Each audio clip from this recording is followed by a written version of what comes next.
came across this week's subject when I was recently looking for the strangest topics I could find online. Topics that could still excite and entertain my jaded brain. I wanted something different from anything we've covered in a while. And when I was mining for some wackadoodle gold on the web, oh, holy shit, did I hit the mother lode. Let me just read you a few sentences from the Wikipedia page. A few sentences that made me think that the University of Cosmic Intelligence was definitely worth exploring. Beliefs of the group include that polygamy is essential for men, that the government is engaged in weather modification and efforts to shut off stargates to alternate dimensions, and that African Americans are true Native Americans instead of being descended from enslaved Africans. The group promotes conspiracy theories, anti-vaccinationism, and sovereign citizen-style beliefs. Among Jamal's stranger beliefs are that NBA players are synthetic robots and that birds don't exist but are government tracking devices. Are you not intrigued? The University of Cosmic Intelligence. While I don't think it fits the criteria for a cult, as it's often labeled, I do think it's a fascinating and highly entertaining American new religious movement founded by rapper, so-called prophet, and convicted child molester Rashad Jamal White. Rashad's ideas are preposterous, hard to follow, and poorly communicated. And yet, the University of Cosmic Intelligence has gained hundreds of thousands of devoted followers across social media platforms such as YouTube, Instagram, and TikTok. A very engaged audience. There's never been a shortage of people in the world who are willing and able to get behind a bad idea.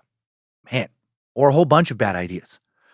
The UCI began to receive some national media attention in recent years after 2 followers of Rashad Jamal committed brutal acts of murder, and after a group of 4 followers and 2 other young children cut off contact with their families and disappeared without a trace back in the summer of 2023. UCI founder and leader Rashad Jamal has claimed in his videos that he was sent to enlighten and inform and increase the frequency of the planet and to rid this planet of its parasitical invaders. He has called himself the Messiah, divine insight, a god sent to Earth to heal the entire planet, a planet not called Earth, idiots, but Key. Yeah, this is the planet Key. Rashad has told his followers that Black and Latino people are gods here on Key, and collectively, that they should be referred to as the Grand Cosmic Rising Family. Before he was sent to prison, Rashad took elements of many New Age schools of thought and blended them together to form the very unique ideology of the University of Cosmic Intelligence. One of their core beliefs is that they are sovereign citizens, separate and exempt from any and all laws of the United States government, a belief hard to reconcile with Rashad being sent to prison. Turns out he's not so sovereign after all. What is it about Rashad Jamal and his teachings that have caused some people to not only entertain some of his nonsense, but to abandon their families, move off of the grid, and form tent communities in the woods, and even murder their own mother? You might think that since August 2023, when Rashad was convicted of child molestation and cruelty to children and sentenced to 18 years in prison, the UCI would have come to an end, but you would be wrong. The UCI still maintains an active website and social media presence. They post cosmic messages Rashad Jamal delivers via prison phone calls, and his supporters vehemently deny the charges against him and believe he was thrown in prison because he has been preaching nothing but the cosmic truth. Today, we will discuss the sovereign citizen movement as a whole, how Rashad Jamal, formed the UCI. We'll cover violent acts committed by his followers, Rashad's strange teachings, and his recent criminal conviction in another, not quite cult, but definitely wackadoodle and absolutely ridiculous edition of Timesuck. This is Michael McDonald, and you're listening to Timesuck. You're listening to Timesuck.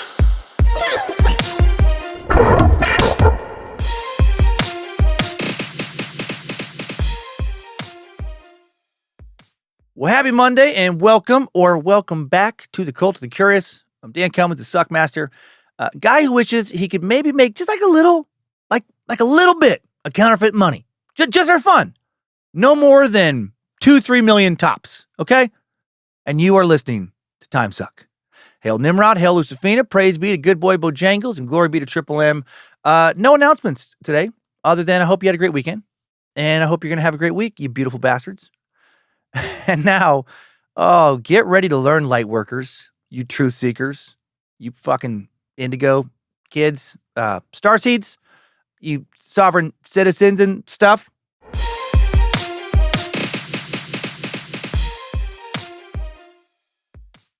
Starting out today's highly informative. Knowledge is power.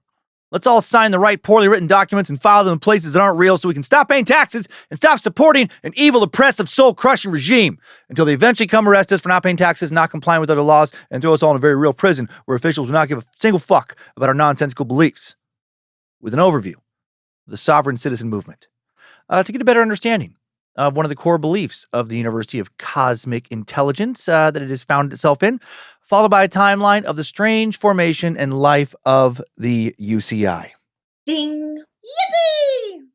Yippee! The FBI defines sovereign citizens as anti-government extremists who believe that even though they physically reside in this country, they are separate or sovereign from the United States. As a result, they believe they don't have to answer to any government authority, including courts, taxing entities, motor vehicle departments, or law enforcement. We have some of these types around Coeur d'Alene, which I'm guessing surprises exactly no one.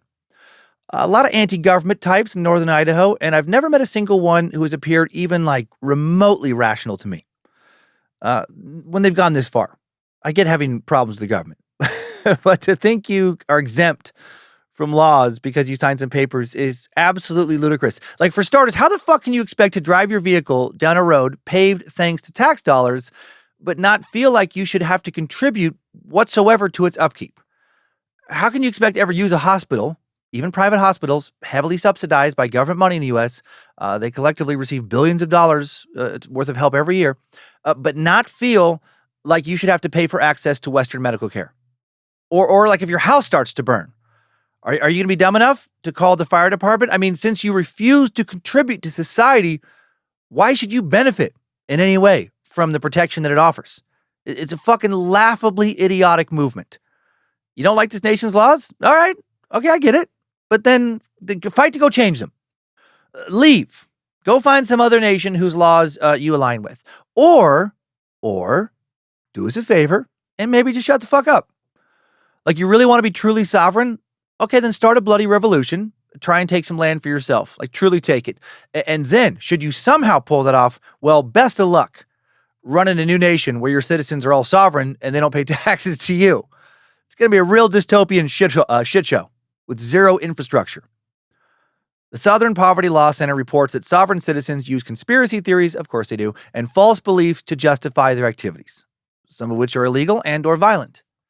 They frequently have confrontational interactions with law enforcement because of their rejection of legal documentation such as driver's licenses.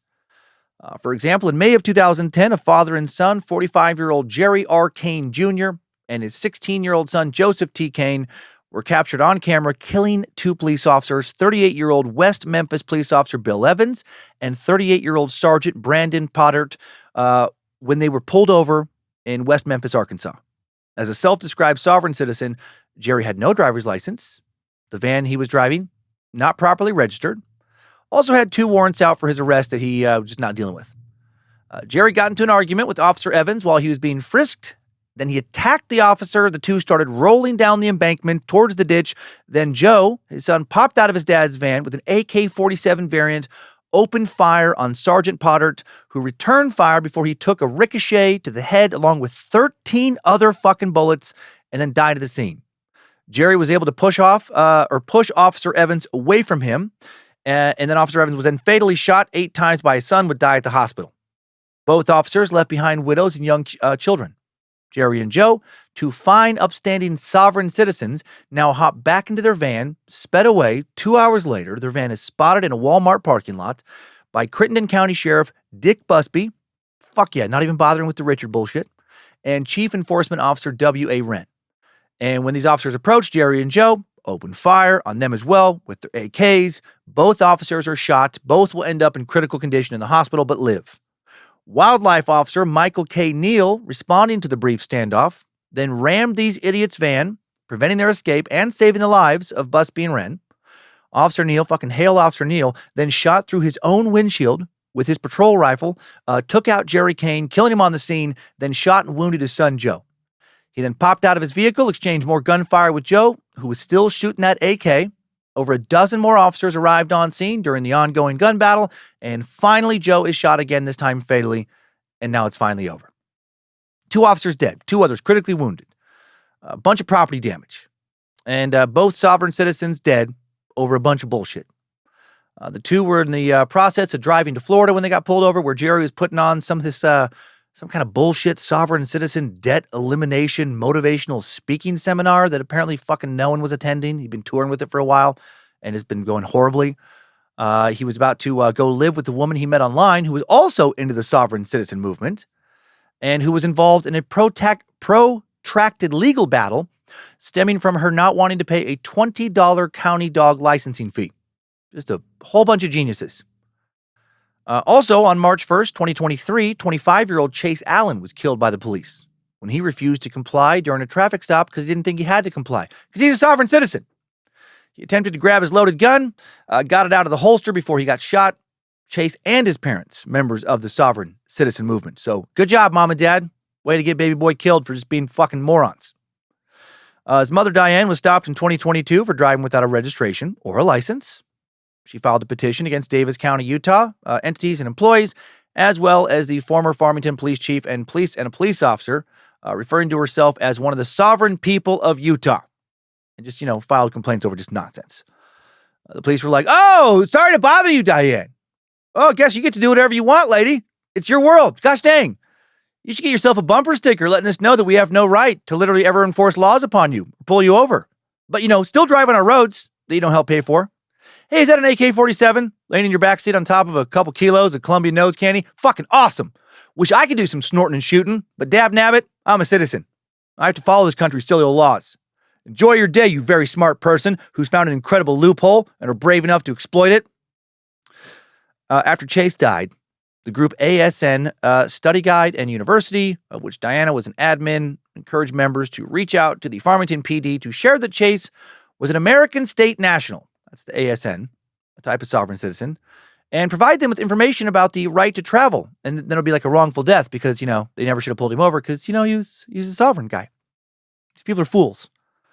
The balls to send a letter to a law enforcement agency and be like, "I know you have your laws and stuff, but we've done a lot of thinking about it and we don't have to follow them. Here's why. Let us know if you need any more paperwork," to immediately fucking throw in the shredder after not reading it. Many sovereigns believe that they have the right to drive freely with no license or registration so long as they're not operating a vehicle for commercial purposes. That's how they've twisted things around in their head. The sovereign citizen movement began to really gain momentum during the pandemic, of course. A lot of weird shit gained momentum during the pandemic. And according to the SLPC, the increase in disinformation around politics and health in recent years has fostered an environment where facts are challenged and conspiracy theories, such as the ones perpetuated by sovereign citizens, have grown in popularity and reach. Oh, they fucking sure have. Yep. Facts challenged constantly now. Facts considered by so many people just to be like, just musings, just opinions. Conspiracies are now mainstream. So fun.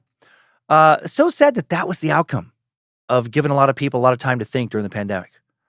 Right? Like we could have come out of the pandemic smarter and more educated. We didn't. We definitely didn't, but we could have. More people could have taken online college courses, worked towards various degrees, moved society forward. But instead, collectively, so many people were like, "Check out this lizard person on TikTok. Oh my God, Rihanna's satanic." Did you know there are at least 8 states? There are at least 8 states, including Florida and Tennessee, that have now introduced chemtrail-coded legislation to prohibit, quote, geoengineering and weather modification. There's no such thing as chemtrails. They're as real as the earth is flat. But that's where we are now as a culture. The inmates, they're coming real close to fully running the asylum. There's been a recent shift in sovereign citizen demographics, with members of the movement becoming younger and more female. Many now also reject the label sovereign citizen and have started calling themselves, this term I introduced earlier, American state national.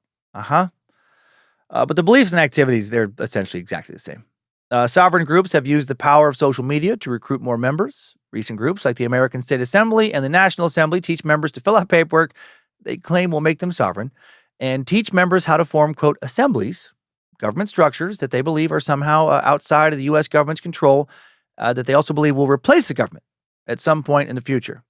Yeah, these weirdos are going to be in charge. I'll fucking, I'll definitely fucking leave this country if these weirdos ever become in charge.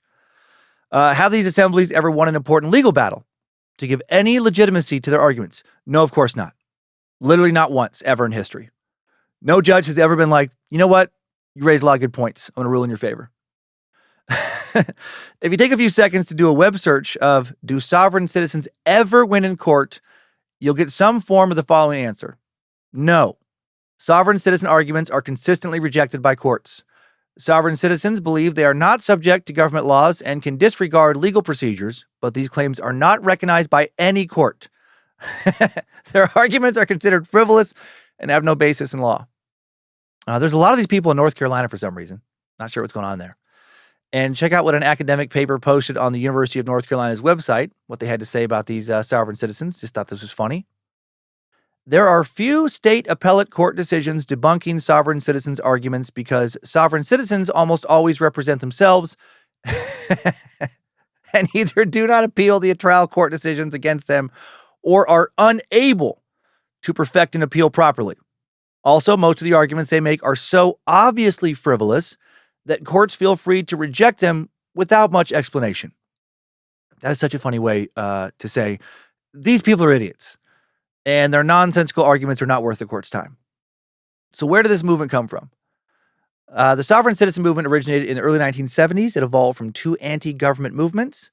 The first was a tax protest movement, which started in the late 60s, still exists today. Followers of this movement have used pseudo-legal and frivolous arguments to falsely claim that Americans do not have to pay federal income taxes. And look, I wish we didn't. I would love to have legislation change shit around with our taxes and somehow figure out how to provide more for citizens and also not be taxed as much, but you don't just get to like make up some documents and present that to the government. Be like, see, we're done now. Just like sovereign citizens, yeah, these guys would never win any court battles. The second movement, founded in 1971 by confused white supremacist William Potter Gale. I say confused because his own father was Jewish. He's a half Jewish guy. He becomes a white supremacist. Okay, all right. Gale, just a fucking walking turd of a human, truly, formed a group of anti-government Christian identity adherents who did not trust state or federal officials. They believed people of color were not human and that Jewish people were involved in a satanic plot to take over the world. Just the classic conspiracy lore. So this guy just shits on his own family over some insanity. They identified themselves as the Posse Comitatus, Latin for power of the country. This movement centers on the idea that county sheriffs are the highest governmental authorities. That's an interesting angle. Okay, let's put all the county sheriffs in charge of everything. Nothing against county sheriffs, but this feels like a recipe to end up like some place like Sudan or Afghanistan, where various tribal warlords essentially just run different areas of the country. Yeah, let's just have all these counties fucking run by power-hungry sheriffs. That sounds awesome.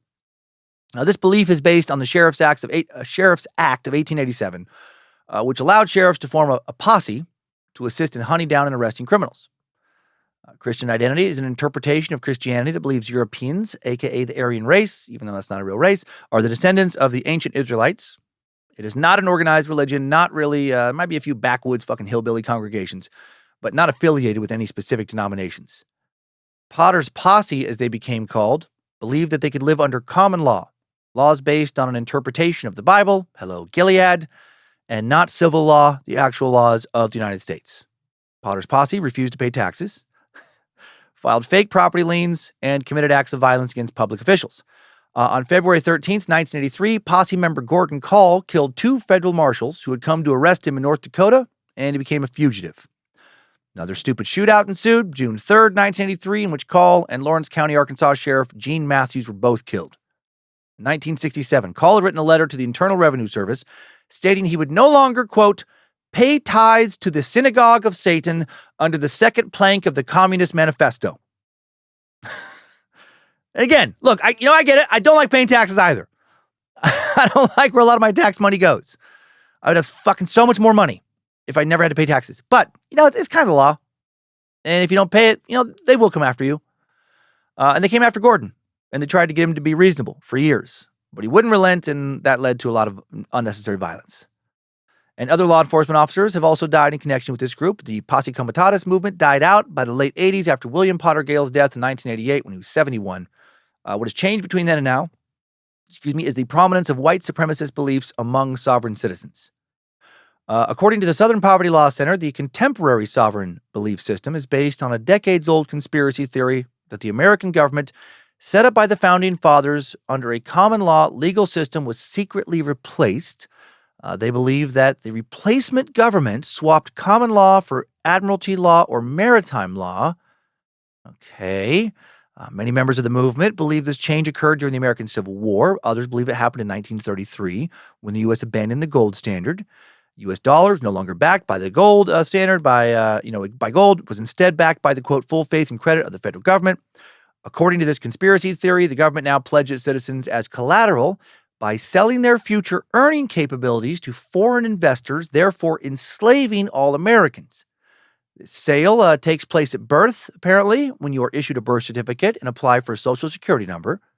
The government then uses the birth certificate to set up a corporate trust in the baby's name, a U.S. Treasury account that it funds with amounts ranging from $600,000 to $20 million. God, I wonder how much I'm worth. God, I hope for the sake of my ego that the government saw $20 million potential in my little newborn ass and didn't see me as some, fucking $600,000 sewer baby. By setting up this Treasury Direct Account, aka TDA, the baby's rights are split between the rights held by the physical person and the rights assigned to the shell account. This is evidenced apparently by the fact that capital letters, capital letters are used to spell an individual's name on official documents, which, that makes sense, right? We all know capital letters do carry secret Illuminati meanings on government documents. They're definitely not just used, to make it easier to read. No fucking way. The capitalized version is the name of the shell identity or the Strawman, and the name without caps, that's the real name. As the child grows older, most documents will use capital letters, which means those documents, like a driver's license, marriage license, car registration, criminal records, bills, correspondence from the IRS, will pertain to the shell identity and not the sovereign identity. Do you see? Do you get it now? You fucking blissfully unaware blue-pilled sheeple fuck? To separate from these shells, sovereigns file documents that no one reads. Sometimes signing with actual blood because they're melodramatic. Oh, fuck yeah, bro. Declaring themselves separate from the United States, and then they have their new identity published in a local newspaper, which means absolutely nothing. Then, per the SPLC, quote, to tap into the secret treasury account that they believe exists, they file a series of complex legal-sounding documents. For decades, sovereigns have attempted to perfect the process by packaging and promoting different combinations of forms and paperwork. The only touted success stories are from sovereigns who were in fact committing fraud against the government or private companies by creating counterfeit or fraudulent and fictitious documents. These sovereigns are often then prosecuted to the full extent of the law. Guess how many of these clowns have gotten $600,000 or more from their supposed slave shell account? That's right. Yeah, no, you got it. 0. Collectively, all of their filings have resulted in them receiving fucking zero, legal dollars legally. Again, some of them have scammed the government, but then they pay for it. As written in the SPLC report, the weapon of choice for sovereign citizens is paper. A simple traffic violation or pet licensing case can end up provoking dozens of court filings containing hundreds of pages of pseudo-legal sovereign arguments. Similarly, when sovereigns are angry with government officials, their revenge most often takes the form of paper terrorism. Sovereigns file retaliatory bogus property liens that may not be discovered by their targets until they attempt to sell or mortgage their property or take out a loan. Historically, these liens can be for millions, billions, or even quadrillions of dollars. These extremists bury courts in endlessly large paper filings filled with language developed by their movement, trying to find the right combination of words, punctuation, paper ink color, and timing to get out of following the law. My God, the poor court clerks who have to sift through this insanity. Hopefully they don't have to. Hopefully, after reading a few paragraphs, like, I can just put this in the paper shredder. So, Mr. Leroy T. Jenkins, do I understand correctly that you are in the process of trying to take out a $3 quadrillion lien against the manufactured home you own that rests on a lot you lease, a home you bought used for $23,000 in 1988 in order to purchase the entire state of Missouri, secede from the Union, and be county sheriff of a new nation you'll be calling Jenkins Fun and Free Don't Tread on Me Land. So who leads these dipshits? No one. There's no central leadership for the sovereign citizen movement. No way these anti-establishment anarchists could ever agree on a leader. Instead, there are multiple nationally known figures who all have slightly different views. Some of them recommend committing crimes like tax evasion, squatting, ignoring laws about licenses and vehicle registrations. And this never works out in the end. People get away with this for a little while, but it never works out long term. One of the current leaders is a woman named Mickey Clan. That's awesome that her last name is Clan. Co-founder of the sovereign organization People's Operation Restoration, which believes the U.S. government is a corporation and seeks to replace officials with sovereigns. According to one of her online bios, Mickey is an avid researcher who loves astronomy, numerology, gematria, mythology, and the prophecy of the book of Revelation. When we look back at each of the key events that have taken place on the earth plane over the past, right when I read something like on the earth plane, I'm like, get the fuck out of here, I'm done. Over the past 7 years, we realize that there is an entire story being played out in the heavens above, and it is undeniably biblical. We are witnessing a true miracle as humanity rises up from centuries of manipulation and mind control.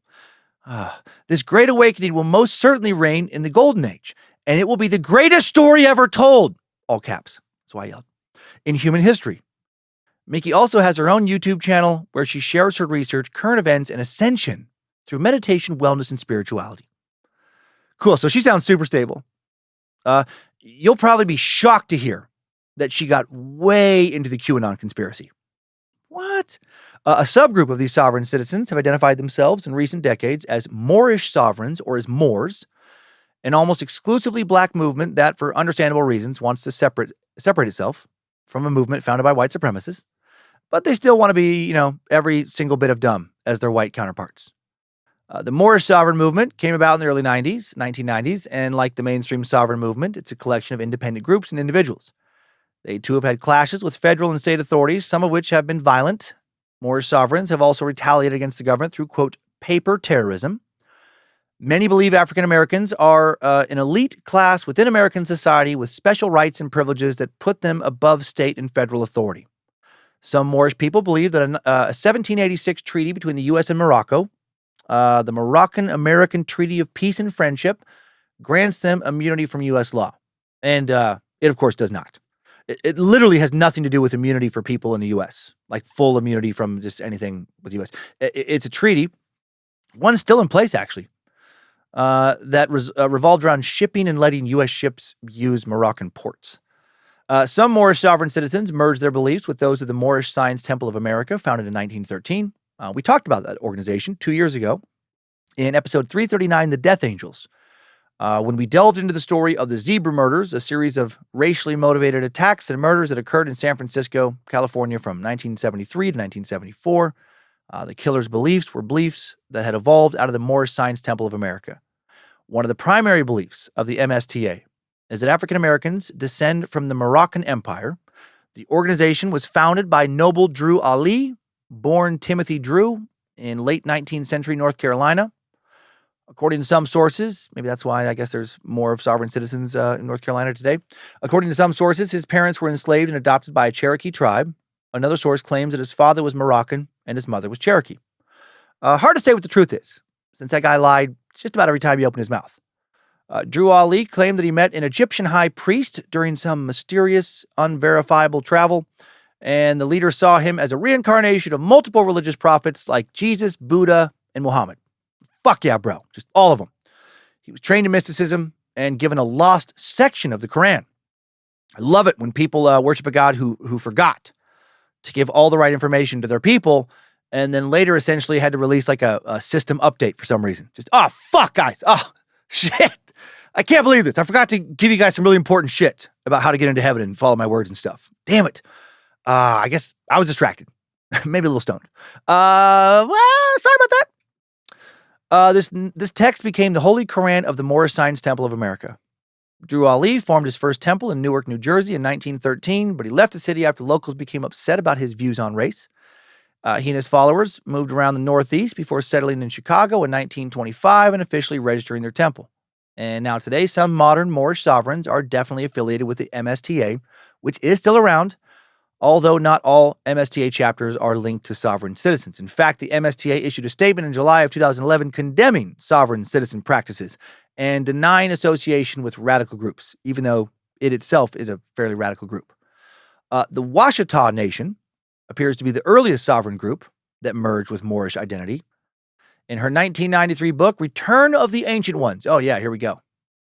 Verdia C. Washita Turner Gostin El Bey, a.k.a. Empress of the Washita Nation, quite a title, asserted that Moors were among the earliest settlers in the U.S. and therefore are the rightful owners of all lands ceded to the U.S. in the Louisiana Purchase. Shit. That's a lot of land. If they pull that off, I guess I'm going to have to move after losing my house. Another example of a Moorish sovereign citizen group is the former Nuwaubian Nation of Moors, subject of Timesuck episode 252, Aliens, Sexual Abuse, Disco, Racism, and Egyptians. The Nuwaubian Nation of Moors cult. I still think about this crazy-ass cult from time to time. How cult leader Dwight York, who likely sexually abused literally hundreds of teen followers, built this massive Egyptian and extraterrestrial-themed compound on almost 500 acres in Putnam County, Georgia. They had 2 40-foot-high pyramids, one black, one gold, next to an enormous obelisk, painted statues, gold painted statues, of various Egyptian deities. They issued their own passports. Dwight and the 100-plus followers who lived there considered it to be its own nation. They had their own shops and cafeteria, nightclub, printed their own money, with his face on it, the only currency, Dwight's face on it, the only currency accepted in Tamaray, as it was called. They had their own militia. Dwight York had a palace with a sex room that had shit in it like a life-size stuffed animal that resembled the character of the Pink Panther. Had a plastic dildo sewn onto his crotch. Had all sorts of shit before Dwight was arrested and imprisoned for both sex and financial crimes, and Tamaray came tumbling down. The Nuwaubian Nation played a key role in spreading this sovereign ideology to other cities. After their compound was raided in May of 22, members were displaced and fled to, or 2002, members were displaced and fled to other parts of the country, further spreading this ideology. According again to the SPLC, the Moorish sovereign citizen movement has no unified leadership. Most operate as individuals, get information about Moorish sovereignty online or from paid seminars taught by sovereign gurus, right? Like that dipshit that got him and his son killed earlier. He wasn't doing it the Moorish side, but he was doing it on the fucking white side, I guess. In contrast, Moorish sovereign citizen groups generally are small, consisting of a couple of dozen followers, many of whom are nominally led by 1 or 2 charismatic individuals who profit from the promotion of Moorish doctrines and the preparation and sale of bogus legal documents to those embracing their Moorish nationality or heritage. It is not possible to get accurate numbers for how many Moorish sovereign citizens live in the U.S., but based on a survey of social media sites, there's, 3,000 to 4,000 of them maybe. I don't know how serious they all are. However, an official website for submitting petitions to Congress features a Moorish American sovereignty petition with over 6,000 signatures. But I guess just because you sign a signature being like, yeah, I don't want to pay taxes, that doesn't mean you're a diehard member of the movement. Many of the ideas promoted by Rashad Jamal and his University of Cosmic Intelligence align strongly with the beliefs of the Moorish sovereign citizen movement. He's clearly studied them. Probably was pretty excited to learn about the debaucherous life Dwight was able to lead before it all came crashing down, how he grifted millions from his followers, had his own concubine. SPLC analyst Rachel Goldwasser spoke to Vice Media about Dwight and his movement and said, the foundational reasons and some of the origin stories that they used to decide to become sovereign are different. So much of what we see with any kind of group that is African American is really rooted in slavery and racism and rootlessness, not knowing where ancestors specifically came from or what their names were, and needing to find out or frankly make up that place. Goldwasser shared her theory on why some acts of violence might occur amongst people with sovereign beliefs, saying, the belief system that you have separated yourself from the United States and very specifically don't need to follow laws related to the United States anymore seems to create a catalyst in some cases for people. When they encounter law enforcement or when they determine they're going to commit what was in the past considered a crime to them, the incidents arise where maybe it's out of fear, sometimes a perceived sense of self-defense, or just a belief that the person is claiming authority over you when you feel they don't have it. That can definitely lead to violence. Yeah, of course. Rashad and his followers have also promoted beliefs aligned with the movement of, quote, esoteric black thought, which is shaped by the history of slavery and racism in the U.S. Dr. Stephen Finley, associate professor in African American studies at LSU in Baton Rouge, Louisiana, wrote about esoteric beliefs in black American communities. Finley has said that many esoteric beliefs in black American communities, quote, emphasize a hiddenness of reality, a reality that has to be decoded. It's like, finding how to get out the matrix type of shit. Where black life and the meaning of black life is always something that has to be uncovered. One of the things that they may not be getting from other religious traditions is a sense of blackness, not as inferior on the margins as a slave and former slave, but as something central to the meaning of the universe, something that holds within it secrets of the entire universe. These forms of blackness hold the key to the meaning of life on the planet. So that's pretty big. By the power of Grayskull.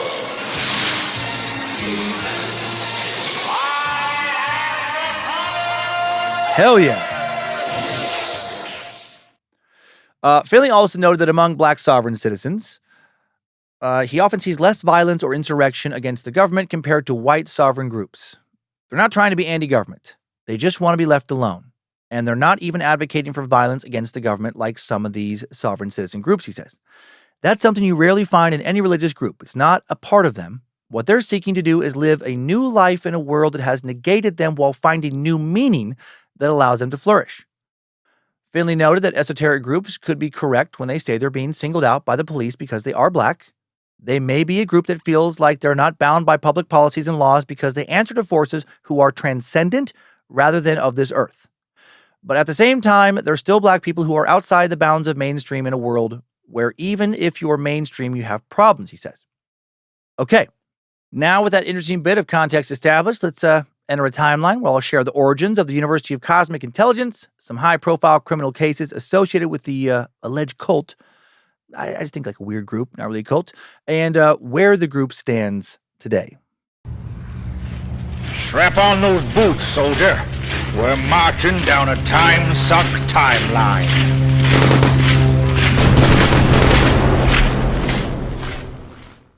Rashad Jamal White, who now primarily goes by the name of Rashad Jamal, born in Chicago, Illinois, November 22nd, 1986. That's when he, according to one of his many online bios, quote, entered this planet through the portal of his mother's womb. We currently know very, very little about his childhood. Don't even know the names of his parents. Don't know if he has siblings or what their names are. Cult leader-esque in that way. Jamal later told a reporter for the St. Louis Post-Dispatch that he grew up in Chicago surrounded by violence and poverty. Said he witnessed people selling drugs and struggling with addiction. Said he uses poetry and hip-hop to find a way out, and that he uses voice to share a message of how to free yourself from America's oppression. Rashad will move to Atlanta in 2017 to pursue a record deal. Said he wanted to become a big hip-hop star, give back to his community, but then he ultimately became disenchanted with the music industry. And I believe disenchanted here is code for they didn't like his music. However, he didn't give up making music. He just started to record and release it independently, and I'll share some of his stuff, for better or for worse, before we're done here today. In 2018, Rashad was convicted of disorderly conduct, strangulation, and suffocation, and some newspaper sources have shared that he has previous convictions in Wisconsin for domestic battery. Was also once charged with murder in Cook County, Illinois, back in 2012, but was not convicted. And I wish I knew more about these crimes. Spent way too much time trying to find more info on some bullshit website called truthfinder.com. Not impressed. Felt real scammy. Information they gave me real fucking skimpy, and it was very confusing to cancel my membership. Then tried another site called courtrec.com. Do not try this. So scammy. They tell you that they'll have your report, just this big report on whoever you're looking for just $1. And you're like, oh, cool. And then when you go to pay, on this page full of like a wall of text, hidden in this wall, they let you know you're actually being charged for $480. But your report is just $1. And then you get to have 479 more reports. How fun. I've tried other sites in the past on, when I'm researching other topics, and in my experience, they're just fucking scammy every time. So stay away from these websites. But if anybody listening knows of a great one where you've personally located, complete court records, complete ones, online records that have not been already made public by a third-party source, I'd love to hear about it. Moving on. Rashad decided to be more vocal about his beliefs in 2020 after the murder of George Floyd. Said he wanted to be, quote, a voice of all people who have been oppressed, which would be cool if that was true. But it seems like he wanted to mislead and grift the oppressed rather than be a voice for them. Or maybe he actually believes his crazy shit. He might. He created a YouTube page named it the University of Cosmic Intelligence, and that marked the start of his super crazy, bizarre online following. Students started a company by the same name as well. While he kept his first and middle names of Rashad and Jamal, he now began dropping his surname of White and also began calling himself a prophet, then a messiah, and then naturally, divine insight. Ding! Yippee! In videos posted on YouTube, Instagram, and TikTok, he now claimed to be a god sent to Earth, quote, to enlighten and inform and increase the frequency of the planet and to rid this planet of its parasitical invaders. He told his online followers that Black and Latino people are gods, which he referred to as carbonated beans. Fucking sounds awesome. Sounds refreshing, like carbonated beverages. Oh, Blacks and Latinos get those extra bubbles. Must feel so good. Meanwhile, us whites, we're flat, evil. Damn it. Rashad began preaching to his new followers about extraterrestrial beings, started to refer to the Earth, as I mentioned up top, as the planet Key, and started calling himself and his followers collectively as the Grand Cosmic Rising Family. And then very quickly, he didn't waste a lot of time building a lot of credibility. He goes straight to the part where he gets to have a harem. Rashad started to espouse that polygamy is essential for men. Not just okay, not just condoned, essential. And honestly, that's what got me in. That's why I'm a member. You know, even though I'm white and flat, I'm still part of the cosmic church thing. I'm still part of the cosmic university consciousness place. I was on the fence about joining, especially because literally all the other members I can find are either Black or Latino, and they don't seem fond of whites. But when he said that we righteous patriarchs must have sex with multiple women and frequently, I was like, oh, okay, I'm listening. I like that part. That sounds legit. That sounds legit the more that I think about it. It sounds like God, you know? That's his will. And who am I to stand in his way? Are you fucking kidding me? Hey. I said, are you fucking kidding me? Shut the fuck up, Miles. You don't ruin this for me. Currently, Lindsay is not loving sharing our bed with Loretta, Tanya, Rose, Monique, Shaniqua, Dawn, Megan, Nancy Jo, and a woman who goes simply by the moniker of the mayor of Big Titty Town. But she will in time learn to accept it. She must. She must submit to the righteous hand of God or risk eternal damnation and no longer receive divine access to these nuts. Amen. But enough about me. Rashad also started to share some bizarre beliefs, including that African Americans are the true Native Americans. African Americans did not come from Africa. Fucking wake up, okay? They came, despite all genetic and historical evidence strongly denying this, from right here. There was no transatlantic slave trade. Never happened. In one video, Rashad claims, quote, if you're an African American, what African connects with you? If we really came from Africa, they would have hopped on them ships and came over and got us a long time ago. I mean, this is a great point.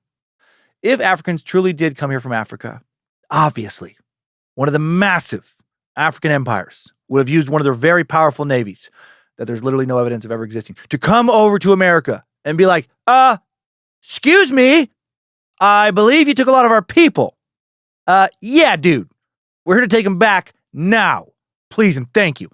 And if that would have happened, obviously, Southern slave owners would have been like, oh, shoot. Oh, gosh, my bad.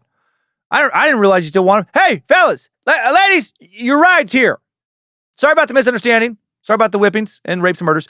And, forced slave labor all day, every day. Apologies. Peace and understanding. Take care of yourselves. Have fun. Don't do anything I wouldn't do.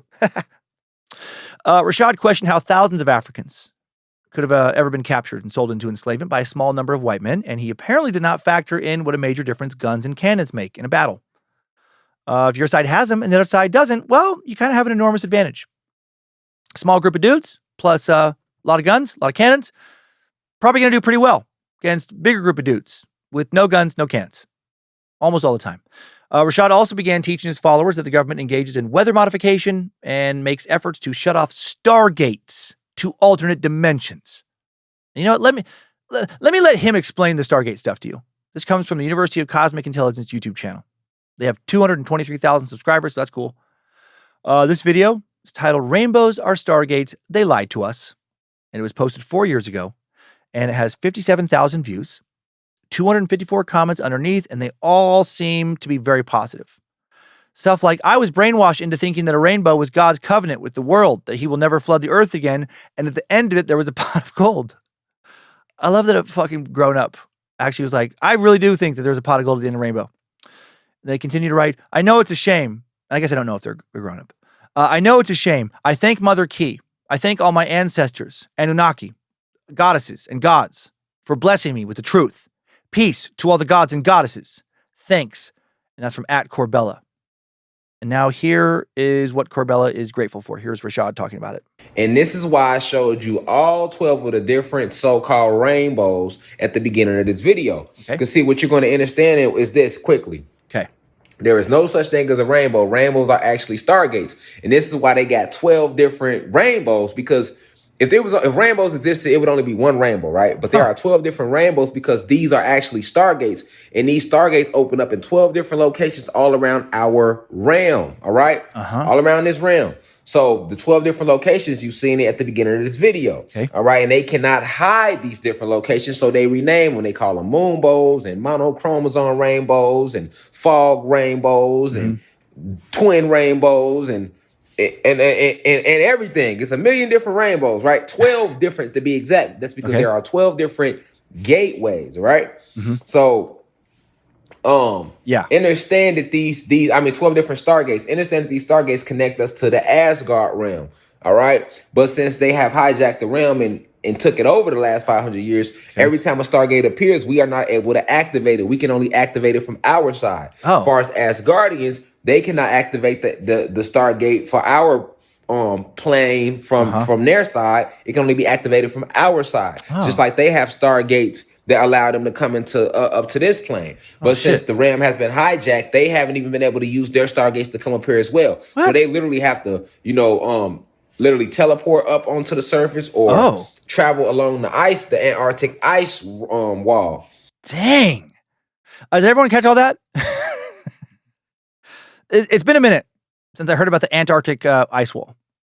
The one that keeps, the flat Earth's oceans from just flowing out into space and, losing all of our salt water. In that conspiracy theory, that wall completely surrounds the Earth and is guarded by White Walker-like ice guardians. Did you know that? Oh yeah, check it out. Let me have the Secret Origins YouTube channel teach you some stuff just real quick. They don't speak. They don't leave footprints. And yet, they're always watching. Across declassified documents, lost expedition journals, and old military reports, one name appears again and again. The Ice Wall Guardians. Holy shit. Towering figures cloaked in snow and silence, said to patrol the edge of the world, beyond the Antarctic ice walls, where no civilian is allowed to go. Holy shit. Thank you, Secret Origins YouTube channel that sadly has 381,000 subscribers and pumps out almost fucking nothing but lies and unfounded horseshit. Thank you for dumbing down society even further, you fucks.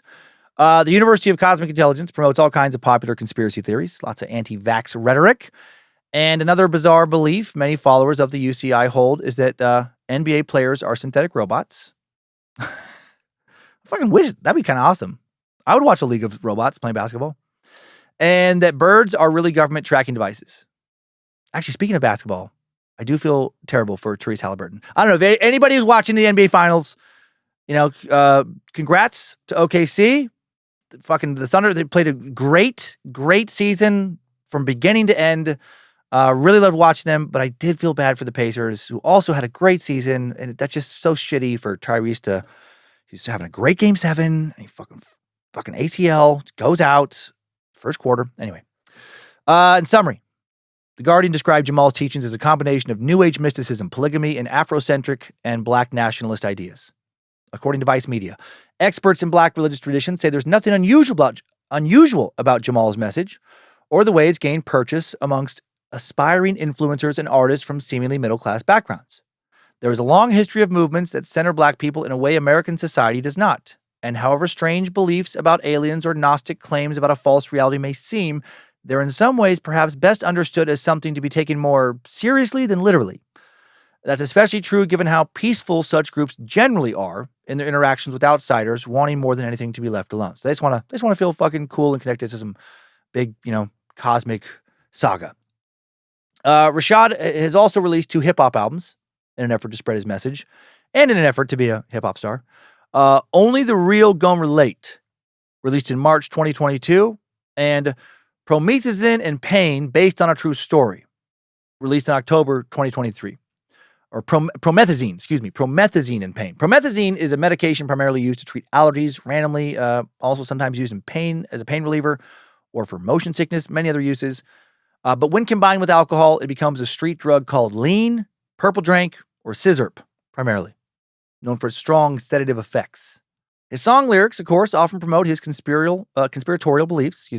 For example, in his song Kundalini Energy, Rashad says, I'm waking up the planet while spitting in the faces of the racists who be trying to vaccinate us, but be acting like they gonna save us. Feed us rat meat for chicken, miseducating our babies. Priests and politicians in bed with Lucy and Satan.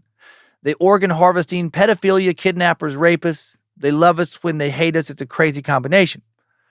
Kundalini Energy is for sure his best known track. 196,000 views on his YouTube channel. Another 132,000 listens on his Spotify channel, another 537,000 views on the UCI YouTube channel. And here's a little tease. This is from his YouTube channel, which has another 74,000 subscribers. Now I need the being descended from Mayan ruins. Larry Hoover's fine, it's the Malcolm X of the music. Ain't walking in your purpose, then while you walking, you're useless. Divine love, but you can call it cosmic Kama Sutra. I'm waking up the planet while spitting the face of these racists who be trying to vaccinate us, but acting like they gon' save us, feed us, rat meat for chicken, miseducating our babies. I mean, way better than I expected, honestly.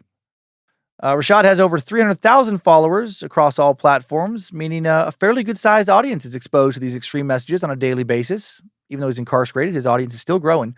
The University of Cosmic Intelligence also sells video lectures, crystals, and jewelry on their website, the UCI.online. And oh, what a website it is. Those who visit the UCI.com are greeted with the following message on the homepage. All caps. Grand Rising Cosmic Family, welcome to the official website of the University of Cosmic Intelligence. This online university is geared towards enlightening and illuminating the minds of the carbonated beings, aka your so-called Black and Latino people of Earth. But it was originally known as Ki or Tiamat. Take a look at the podcast, live lectures, music, books, merchandise, and more below. Also be sure to follow Rashad Jamal on all social media platforms by clicking the social media links at the top of this page. Feel free to browse through this esoteric content. However, this information is not for everybody. New downloads are constantly being updated, so be sure to check back for more. All is being revealed. Remember who you are. Peace to the gods and goddesses of Planet Ki. Hashtag now we rise. All is being revealed. All. And by all, he means word salad, nonsensical lectures that can be hours long and not feature a single meaningful sentence, and also lots of crystal jewelry. The website store is interesting. Above all the items for sale are the words, all is being revealed again. By all, they seem to mean mostly necklaces and t-shirts, and by revealed, they mean sold for high prices. They sell mostly crystal necklaces, stuff like a sodalite crystal chain for $119. No product description other than just the words sodalite crystal chain. No idea how big it is. How about a beautiful clear quartz necklace wrapped in real copper for $200? Used to be $300. What a deal. How long is that necklace? What size is it? No idea. Or maybe like their black obsidian crystal chain for $199.99. All of these necklaces come with a crystal policy disclaimer that fucking killed me first time I read it. It says, attention, all sales are final. Allow 3 to 9 weeks for your order to arrive. Due to high demand, product can take between 3 to 9 weeks to arrive. Yep, you just said that. When it comes to crystal order, if product arrives broke or defunct, it is not our fault. Crystals are very fragile. And this is the risk you take when ordering it. I love the tone of that disclaimer. Listen, it's going to take a long fucking time, okay? For you to get what you order, all right? And then when you finally get it, it's probably going to be fucking broke, okay? That's life. Don't be crying to us about it. It's not our problem, right? Peace and love. All is being revealed, cosmic understanding. As I referenced, they also sell t-shirts for only $66.93. Interesting amount. You can get a basic white t-shirt I'm guessing it's the cheapest material that a shirt can possibly be made of, and the words young, black, woke, and violent are written on the front in black. Again, just $66.93. Or for the same price, you can get a plain black tee with the words I'm reading energy, y'all reading psalms, written in white. Okay? Or you can get a t-shirt in either black or white with a picture of Rashad wearing a nice suit, holding an AK-47, peeking out of a window like he's about to fucking assassinate somebody. Again, just $66.93. And that's it, other than a whole bunch more necklaces, bunch of bracelets, and some various polished stones and raw crystals. Interestingly, for a so-called university, they have a separate website category for books with 0 books listed. They're working on the books, okay? They've been focused on crystals for a while. First, focus on the crystals and the t-shirts. Books will come later. I'm sure Rashad is working hard in prison on his books. The bookstore does share the words all is being revealed, so that's pretty neat. If you really want to get all that this university has to offer, you got to enroll. Go to the enroll section of the website, and there you can get the gold package, $9.99 a month for full access to Rashad Jamal God Talk daily live lectures. Oh, that's a steal of a deal. Thank you, Divine Insight. Ding. Yippee! Or you can level up and get the blue package. You will pay only $99.99 for 3 months. So just $33 a month to literally get the exact same shit that you would get at the gold package level for $9.99 a month. And yet it is described as a quote money saver, even though it's literally definitely not. It's definitely an extra money spender or a money waster. You know what? Maybe you should get the Violet package. The Violet package is $33.33 a whole year. So only $27.78 a month. And in addition to getting everything you get at the gold and blue levels, because they get the same thing, you also get full access to all blog posts, full access to all PowerPoint lecture videos, free 9 Ether coupon, which is 9% off all music, merch, books, etc. 1 UCI shirt shipped to your door, 1 social media shout out, email info after your payment. Damn! That blue option is looking even worse now. So sorry if any of you listening are currently on the blue plan. You are definitely getting cosmically fucked right now, hard. And there's nothing you can do about it, because you know what? No refunds. Rashad used to host live meditation events / retreats in the Atlanta area before he was imprisoned. Now, for my favorite section, you can purchase individual videos from a separate section of the website. Of the website, at varying and very confusing price points. For example, you can pay $9.99 for a 3-hour video titled "And Then He Rose: The Truth About the Derrick Rose ACL Injury," or you can pay $19.99 for a 19-minute video called "Cosmic Secrets of the Colorado Rockies," or you can pay $3.33 for a 1-minute 52-second video called "Garden of the Gods Part 1." Some of these videos offer free previews, which is fun, like the Derrick Rose video. So check this out. This is easily the dumbest preview I have literally ever come across for anything. Y'all see me? Peace to the gods and goddesses of planet Kai. How y'all feeling, man? We in here, y'all. We are in here. Can y'all see me, man? Wow. Rashad, I mean, Divine Insight. I don't know if you hear his lip smacking. He's eating a banana that whole time. Like he clearly he set up his iPhone on a table in his kitchen, like a little island in the center of his kitchen, and pushed record. And then he's just like, he's got no shirt on. He's eating the banana. He's not sure if it's working yet. That's the whole preview. Like, no mention of Derrick Rose. No mention of what he might be talking about on any level for the rest of the video. Just a dude in a banana. No shirt. You know, which, I mean, those of you who followed me for a while, you know I've been there.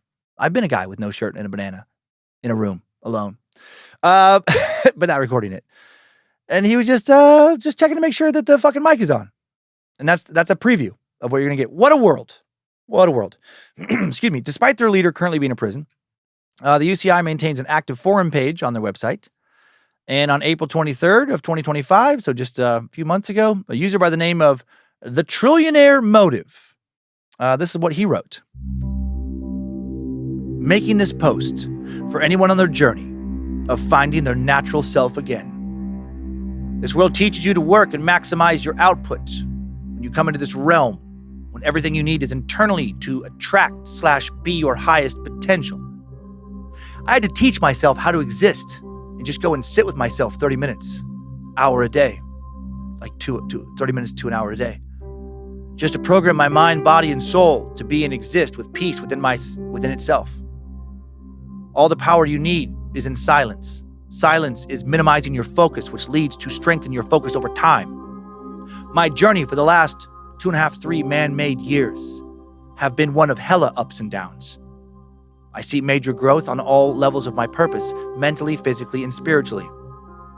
I dropped out of college the moment I resonated with the truth of what I am supposed to be doing and the direction I'm supposed to be in this experience on planet Key. You are never alone, even though it feels like it. In the physical, everything around you is your creation and has life and communicates same as you, from the insects, plants to the elements and animals around us. The path isn't always clear ahead, but your soul is the compass to where you should always be thriving to. The most beneficial things you can do on this path of strengthening your core and getting back to your God self is having set boundaries on the energy you allow in your aura, being completely disciplined on your purpose, because discipline is the reward in this realm due to the endless distractions. Everything outside of your avatar is to hinder your growth as a soul. The path is simple, but it is difficult due to the programming. Find the things that interest your soul and makes you feel at peace internally. Always remember, this is your experience and no one dictates it but you. So just enjoy this shit and do whatever will keep you vibrating your highest on this journey. Much love and inner standing. I like that inner standing touch. That was nice. That was deep, poignant. Also, sadly, this is far from the only person who, dropped out of college after getting turned on to Rashad's bullshit. Now let's return to the timeline to learn how much Rashad's teachings fucked up the mind of one of his followers and seemed to lead to a lot of violence. On January 16th, 2022, in 8 Mile, an unincorporated community 8 miles outside of Mobile, Alabama, not the 8 Mile of Michigan, a 23-year-old University of Cosmic Intelligence devotee, Damian Washam, killed his mother, 61-year-old Helen Nettles Washam, with a, quote, ninja-style sword. He also attacked his autistic brother, Desmond, and his bedridden uncle, George Washington Nettles, who suffers from cerebral palsy. These poor people. Damien's father, Hubert Washam, had left the house before the attacks around 4:30 p.m., then called his wife before 7, but she didn't answer. Desmond then called him and said that, quote, Damien had killed Mommy. Hubert now, of course, rushed home and found his wife's dead body, as well as his injured son and badly injured brother-in-law. He then called the police to report the horrific scene, adding that half of his brother-in-law, George's face, appeared to have been cut off. Damien had bought the sword a week earlier. His mom told him he didn't need it, that she wanted him to return it, and that may have been the triggering incident for the attack. I can't find the video. He's made so many of Rashad talking about swords. I don't even know if he has one, but this is definitely not the only time a sword comes up regarding one of his followers violently lashing out. Damien was nowhere to be found when police arrived. He was hiding in an abandoned house located just behind his parents' property. His father told the police he had been seen there, but before they were able to grab him, he fled in a vehicle with a murder weapon. And now a car chase ensued. Car chase ended when the police used spike strips to take Damien's car out of commission. Damien then fled on foot, was not apprehended until a deputy caught up and used a stun gun to detain him. Police then found the murder weapon, that damn sword, in the front seat of Damien's car. His poor mother, Helen's autopsy would reveal that she had suffered 19 different lacerations to her head and arms as she had tried to defend herself from her son, and that her left thumb had been severed clean off. What an absolutely hellish way for any parent to go out. Prosecutors will state in court that Damien, quote, almost decapitated his mother. His uncle, George Nettles, suffered severe lacerations to his face, had some of his teeth knocked out in the attack. His brother Desmond only suffered a small laceration on his left wrist from where he had blocked his brother's attempt to slice him up. What led to this tragedy? Damien is said to have had no known mental health issues prior to this attack. He'd only ever had one minor run-in with the police over marijuana possession, but otherwise no criminal record. By all accounts, the 23-year-old seemed to have been a pretty normal young man. Was a normal kid before that.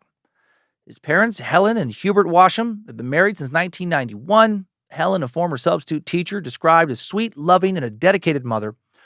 Hubert said that if anything, Helen nurtured Damien too much.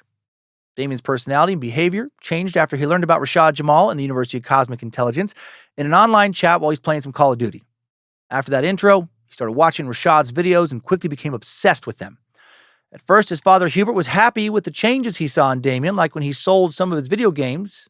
He told a reporter for Vice Media, "I was feeling good because I thought he was done with the gaming, but I didn't know that these videos he was watching were as crazy as they are. My son started doing some crazy-ass stuff." Hubert added, "He was listening to those conspiracy kind of videos, and it was dumb as hell. It was stupid. I tried to look at some of those videos, and I can't even listen to them. It's so dumb. Lizard people and aliens." I love Hubert. He's 100% right. I can't even listen to that. It's so dumb. Oh, man. So what a fucking tragedy that dumb fuckery took his wife away from him. Let's hear what Hubert is referring to. This is one of the UCI's first videos. It's called Aliens Are Real, Science Fiction is Real, Reality is Fake, Part 1. Posted September 9th, 2020, 79,000 views, 339 comments. All right, the main alien race that is on our planet, that has inhibited our planet, that is helping these humans control us, would be the reptilians. Okay, if you're not aware of these different extraterrestrial races and species that live on the planet with us, then you need to do a lot more research, and you need to do a lot more awakening within yourself, which is coming to you whether you want it or not. Because we are not the only ones in this realm, and we are not the only one on this planet. Close that door. We are not the only one on this realm, and we are not the only one on this planet, okay? So one of the races is the reptilian races. These species stand between 3 feet to 4 feet tall. They can go all the way up to 7 to 8 feet tall. As big as 25 feet tall. The draconian reptilian race. All right. This race is a very Sorry, can I stop right there real quick? I love when somebody's describing like size, specifications, whatever, and then they do something like that with they're between 3 and 4 feet tall. But they can also be like 8 feet tall. You know what? Now that I think about it, they could be 25 feet tall. Oh, so they're between 3 and 25 feet tall, which is quite a range. And you could have just led with that, but he's no notes. He's riffing. He's just winging it. Powerful races, a very powerful species.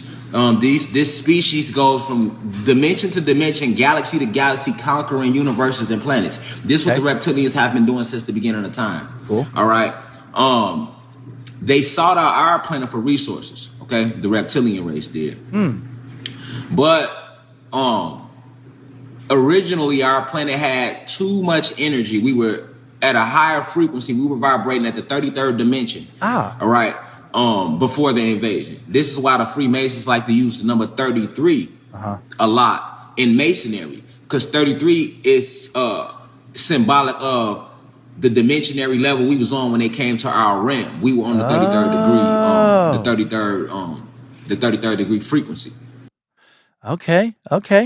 I listened to almost 10 minutes of utter madness to get to that particular bit of David Icke influenced stupid, and honestly started to feel dumber by the minute.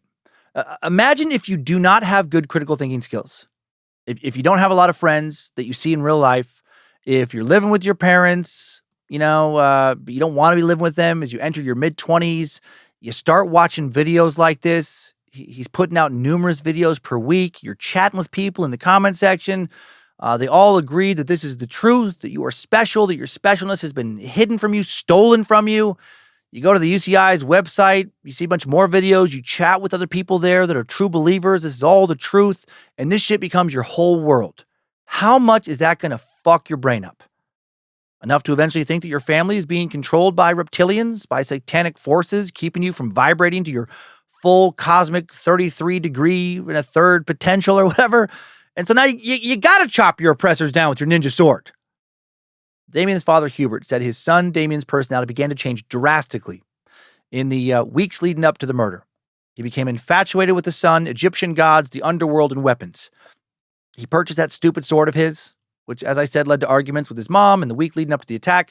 Damien also tried to purchase a Glock, did purchase some armor-piercing rounds, spent between $3,000 and $5,000 on those dumb fucking crystal jewelry, those necklaces and bracelets from the UCI store, which I went over earlier. That shit you had to wait 3 to 9 weeks to get. It might be broken. Hubert said about Damien's purchases, some of which arrived after his arrest. When I opened it up, I was just hurt because maybe it seemed like there was something disturbing going on with him that we didn't pick up on. He ordered something he definitely has absolutely no use for. I can't understand why he would order it unless he was planning to kill us all. Talking to Damien about it all did not seem to help. Damien began to spout the same beliefs shared by Rashad in his videos. He told his parents that NBA players were nothing more than synthetic robots, that babies born during the pandemic were, quote, ancient souls. Damien also became a vegetarian, and we know how evil those shifty fucks are. And he started using metal kick bars to block the front and back doors of his family's home from the inside. So he's spiraling. On January 19th, 3 days after the attack, Damien was released from a local hospital where he had been monitored following the attack because he had needed to be tasered during his arrest since he would not stop running from the evil reptilians. And he was charged with murder, attempted murder, assault, possession of marijuana, and attempt to elude, as in elude capture. Damien's bond hearing, the ADA, the Assistant District Attorney, told the court that the attack had occurred directly after a verbal altercation between Damien and his mother. ADA added that he had attempted to purchase a gun, as I mentioned, before buying the sword. And the ADA said after the hearing, we can't say definitively whether, he was planning this attack or if it's something that just got out of control that day. Damien's dad, Hubert, said he did not believe Damien and Helen argued that day and that he believed Damien was not in his right mind when he picked up the weapon. Hubert spoke to Damien after his arrest, and he recalled he didn't sound like himself. That's when I realized he possibly had some kind of mental something going on there. He wasn't making any sense. He sounded crazy. Hubert also told Fox 10, this local affiliate, that Damien told the police that he was using cocaine, meth, and spice, synthetic marijuana, but that he did not think that was true. Hubert placed the blame squarely on his son watching Rashad Jamal's dumbass videos. Do I think that's entirely fair? No, I mean, not to place all of the blame, but I definitely think Rashad's videos didn't help. He talks a lot in these videos about black people being hunted. Not just by white people, not just by the police and the government, but by shape-shifting reptilians who could look like anyone. If they can shape-shift and appear as a human, as a celebrity, why not also be able to appear as your mom? Listen to him talk here about how black people are killed by reptilians so they can have their organs eaten and some kind of mysterious black goo harvested and used to make powerful weapons. This comes from a video titled Shape-Shifting, the Secret to the Draconian Reptilian's Biggest Weapon, the Light Photon. 80,000 views. Posted 4 years ago, 513 very supportive comments. The atomic bomb was made from the carbon that's in the skin, the epidermis of the skin of the blacks and Latinos. They also used the black goo that sits at the base of the spine. There's literally a black goo. So if you are considered black or Latino, or you have carbon in your skin, there's literally black goo that sits at the base of your spine. All right. Once at the moment of what they call death, they go in these morgues and they drain the bodies of fluids. They take the black goo, they drain the epidermis of the carbon. All right. They get more organs. They do more than that, right? They take the organs and eat them, drink them. All right. These draconian reptilians, these people who invaded our realm.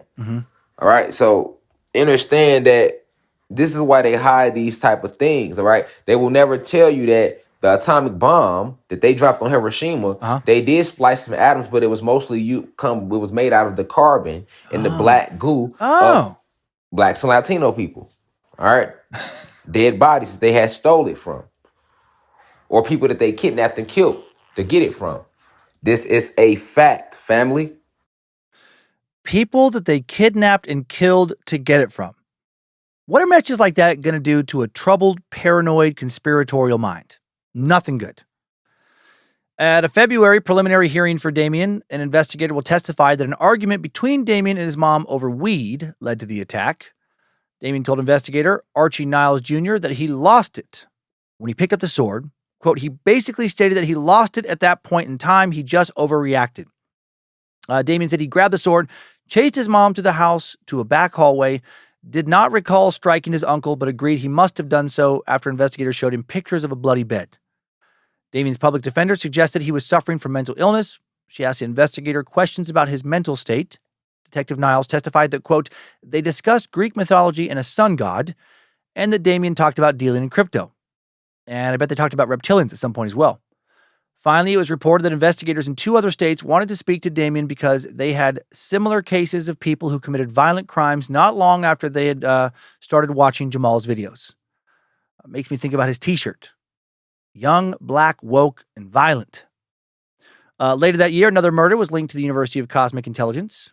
On August 14th, 2022, 22-year-old Adam Simji and his girlfriend, 20-year-old Michaela Paulus, students at the University of Central Florida, were taking one last trip before returning to school for the start of a new semester. They were driving near Chehaw State Park in Alabama, in the boundaries of the Talladega National Forest, when they were flagged down by 20-year-old Yasmin Hitter, who claimed her car would not start. And then at some point, Yasmin mentioned that she was trying to live off of the grid in the woods, so they had to have known she was incredibly stable. Adam and Michaela still tried to help Yasmin, tried to help her for over 30 minutes. And then when they were still unable to get her car started and ready to call it quits, she pulled out a gun and told those reptilian motherfuckers to give her the keys to their car and their phones. Her car was never going to start. This was just like a ruse to lure them out in the woods. Yasmin then demanded they walk out into the woods with her. At that point, Adam pulled out a gun he had with him for a moment exactly like this, for personal protection, and he shot Yasmin multiple times, almost took her out, but she was still able to return fire, and she was able to sadly fire fatal shots into Adam's back before she fell to the ground. Yasmin would later be found alive near Adam with several gunshot wounds to her torso. Michaela was fortunately physically unharmed. Adam had saved her life by his doing what he did by shooting Yasmin, but Michaela was, of course, incredibly traumatized by what she went through. The woman who shot and killed her boyfriend was not working alone.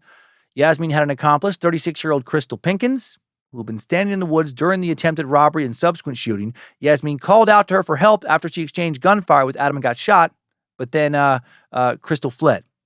Michaela was the one who called 911. Michaela's mother, Heather Lambert, told a reporter for local news outlet WBRC, "I don't know how Michaela didn't get shot and all of that, but she had taken off her shirt to stop the bleeding, and she called 911 and was giving him chest compressions.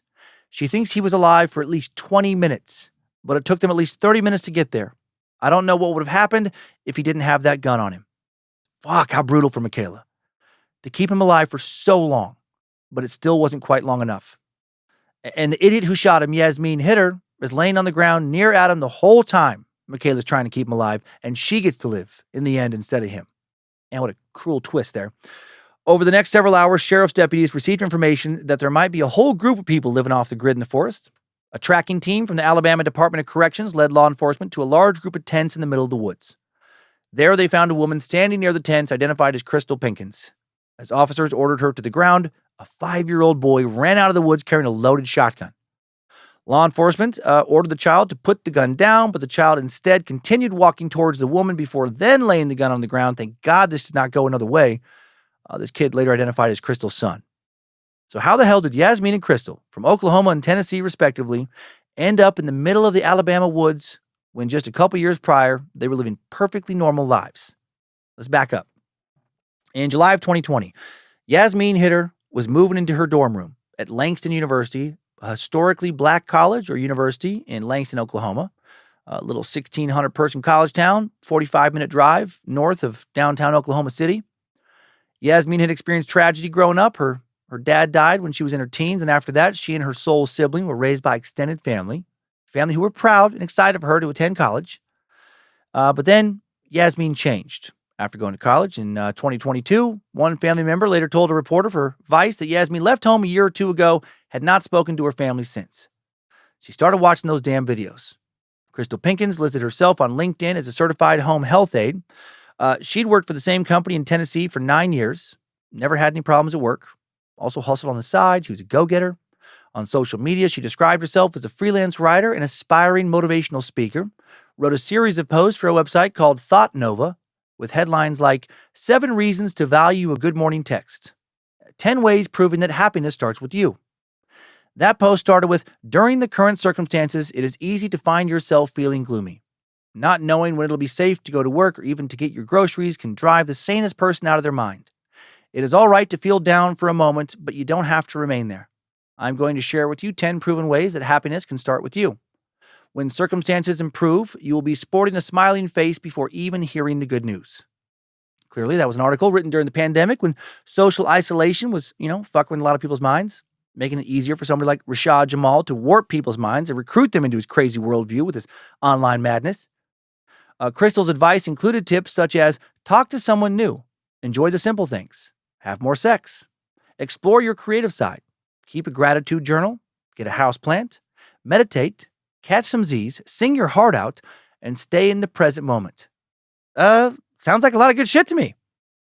But then at some point, both women began watching Rashad Jamal's videos, and they followed social media accounts focused on black sovereignty, New Age spiritualism, and conspiracy theories. Anyone else thinking of people they know who got into some real weird shit online and completely changed back in 2020, 2021? People who, by the time all the lockdowns were over, they were just deep into some real weird shit, and still to this day are not the same. I do sometimes wonder how differently the world might look today had the pandemic never happened. Like, would batshit conspiracies be as mainstream as they are now? Would those 8 states still have introduced legislation regarding fucking chemtrails? At some point during her pandemic transformation, Yasmin changed her Instagram handle from Yitter to Cosmic Goddess. Okay, here we go. Started mocking people who got COVID vaccines for being stupid, talking about them being controlled by Bill Gates and all that dumb nonsense, posting pro-flat earth conspiracy theory content. Soon, Crystal Pinkins appeared in a photo online with one of Rashad's most devoted supporters, a Memphis real estate agent who described herself as a sovereign empress. Yasmin began resharing a lot of Rashad's videos in the months leading up to the murder and was tagged in a group photo by the sovereign empress. In late 2021, early 2022, Yasmin, still in Oklahoma, she's working at Walmart now, she posted on social media asking for any spiritually conscious people in the area to contact her. In one video, she said, "It's coming. It's getting close. I am lost myself, and I need a tribe of people to gather information and figure it out together. Because that's the true way of life and getting back to who we originally were." Oh, boy. Her poor family, seeing posts like that, had to think like, well, all right, Yasmin's gone. She's lost her mind. By March of 2022, most of Yasmin's videos appeared to have been taken in cars or hotel rooms. One of her last videos, posted April 24th, 2022, featured her meditating and reading poems in an open field. By May of 2022, both Yasmin and Crystal had quit their jobs. Yasmin had dropped out of college, and they're traveling together. Then in a post from Colorado, Yasmin wrote that they had to abandon their car after a search and rescue team came for them. They got kicked out of their hotel, and they were currently sitting inside a Dunkin' Donuts. She included her Zelle and Cash App information, asked for people to help her. And then she and Crystal's son disappeared. Because the murder Yasmin committed 3 months later occurred within the Talladega National Forest, Yasmin and Crystal both now facing federal charges of murder, 2 counts of kidnapping, and 2 counts of robbery each. The same month that Yasmin and Crystal were charged and detained, their fearless leader, God on Earth, founder of the University of Cosmic Intelligence, Rashad Jamal, formerly the artist known as Rashad Jamal White, made a special announcement.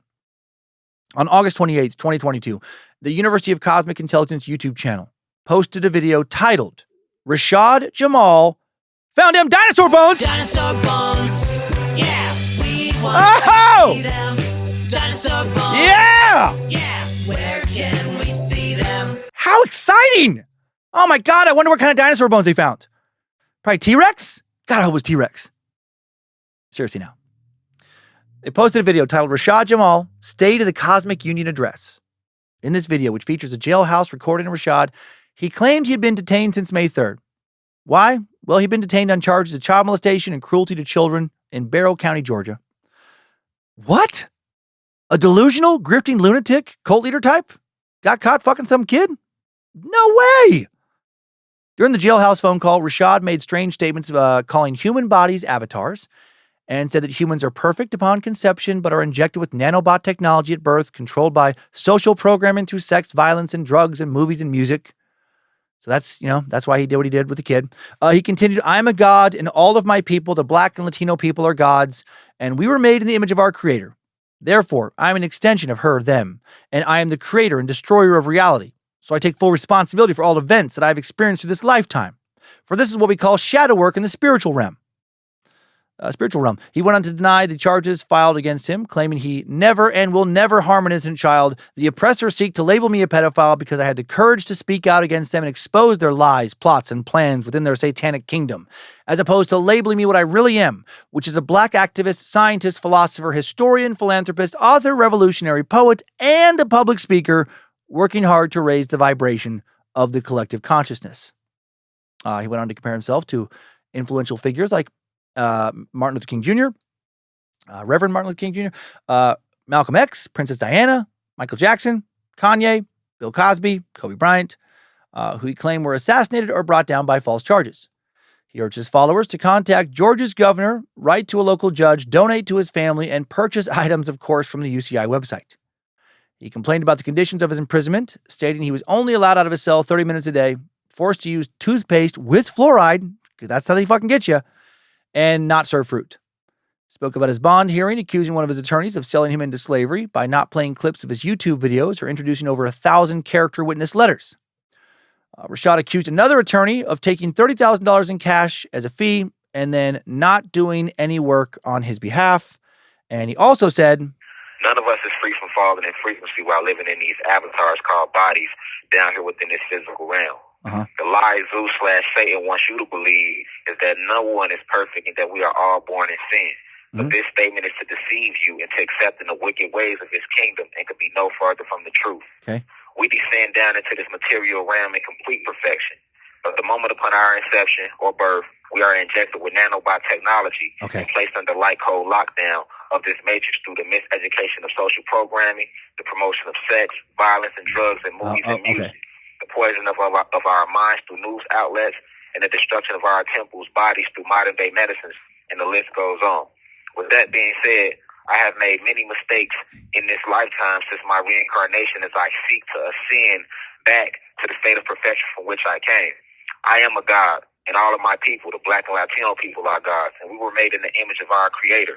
Therefore, I am an extension of her/them, and I am the creator and destroyer of my reality. So I take full responsibility for all events I have experienced during this lifetime, for this is what we call shadow work in the spiritual realm. But I have never and will never harm an innocent child or disrespect the source of all creation, which is the Anunnaki goddesses, a.k.a. the Black/Latino woman. And I know I read some of that already, but it hits different when you hear it from him. He's just a god. He's just a god trying to re-achieve perfection after the Matrix nanobots stripped it from him. Rashad was briefly represented by Gerald Griggs, president of the Georgia NAACP, who later told Vice Media, "There were videos played at the bond hearing. Those videos, I believe, the judge indicated, were the reason why he didn't grant bond. The public record speaks for itself. But I briefly represented him. We tried vociferously to argue for bond. He had numerous supporters who were there. His mother and his wife testified." I love that Rashad was like, play the videos. Come on. I know what I'm doing. Then the judge will understand my ascension and let me out on bail. And the lawyer's like, I don't think this is a good idea. I do not think this is a good idea. He's like, just play the fucking videos. I'm telling you, it's going to work. And then the judge hears something like this. All right, because when human beings were created by Zeus on Nern, human beings were created to be a slave race. I repeat, human beings were created. I'm talking about Caucasians, Asians, Mexicans, and Dravidians, and Arabs. They were created to be a slave race for Satan. They were. And then the judge is like, you know what? I think it's best we keep you in a cell until the trial. A cell where you can't make any more of those videos. Rashad said he was denied bond because, quote, I was called a cult leader. I'm not a cult leader. I stand for righteousness. He told his followers, peace to the gods and goddesses of planet Kai. Peace to all the high vibration human beings. If y'all never hear from me again, or my video visits are taken, or they don't allow me to see my wife and kids, then y'all know that everything I said was true. Because right now, I should have the right of freedom of speech to speak my mind. Now we rise. I leave as I come. Okay. The victim in this case, the daughter, 10-year-old daughter of Rashad's former girlfriend, Darshell Smith, born before her relationship with Rashad. Her and Rashad together for 3 years, during which time they had a son together. So he has at least one kid. Don't know his son's name. When Darshell's daughter told her about the sexual abuse, and we do not know the exact nature of the sexual abuse, Darshell went to the police. She has been targeted by his followers ever since for trying to take down a righteous man. Darshell would tell Vice Media, I'm being attacked by black people, and I am black. So that really bothers me the most. I feel like with any race, that's your home. After everything we've been through, why would a black mother come and lie on a black man who supposedly is trying to uplift the people in a positive way? She explained that their relationship was marked by violence from the very beginning, that they met when they were both artists at the same recording studio. She said Rashad essentially followed her home one day and then just never fully left. She alleged that Rashad subjected her and the children to screaming rants, once held her at gunpoint. She said, I felt like a hostage every single day for almost 3 years. Darshell went on to file a family violence petition and motion for a protective order in September of 2022. She said she watched Rashad go from an aspiring rapper to a new age cult leader. She said she was the one who helped him set up the University of Cosmic Intelligence's YouTube channel, explaining, "That was a good thing for me because he started focusing more on that, truthfully. We'd have to sit there while he talked. He was trying to preach to us." Darshell was glad to see his focus move away from her, but she became concerned when the UCI following grew larger and was aware of the mass meditations, which she called weird little meetings. She said about Rashad's claims of a conspiracy against him, quote, "I don't think the government is paying him any attention. He wants to be targeted. This has nothing to do with his university. This has everything to do with what this man has done, period." Yeah, that sounds exactly right. Hubert Washam, father of the young man who murdered his mom after becoming obsessed with the UCI, told Vice when he heard Rashad was arrested for the sexual abuse of a child, "I think he deserves to die. I think he should die." Okay, now let's take a break from Rashad to meet some other followers whose lives, some think he also ruined. On September 23rd, 2022, police arrested Leroy Leggett and Kiaria Tiandrea Jones in Athens, Georgia. The video of their arrest went viral, and Leggett and Jones, who go by Lee and Key, respectively, claimed the officer was motivated by racism, and, maybe they were. But they also claimed they were working for powerful humanoid reptilian Illuminati forces, and they weren't. According to the police report, the officer ran the plates on the car because the occupants were behaving in a strange manner. Followers of Rashad acting strange? Yeah, that tracks. Lee was driving, refused to provide his ID, name, or date of birth. Then he got out of his vehicle after he was told not to, as was his right as a sovereign citizen. Wake up, cops! Sovereign citizens don't have to follow your bullshit laws, all right? They're not citizens of the regime you fucking gleefully bend the knee to. I mean, like, technically they are, but they don't want to be. What's it going to take for that to sink into your fucking pig skull, huh? They get to do what they fucking want because they signed some weird papers they found online. They don't actually mean anything. He then pushed the officer for not fucking listening and scratched him when he attempted to put her in cuffs. The officer noted there were machetes in the car. Okay, so what? Since when was it illegal, New World Order stooges, to drive around with a bunch of fucking machetes in the back seat? Actually, I don't think it is legal to do that.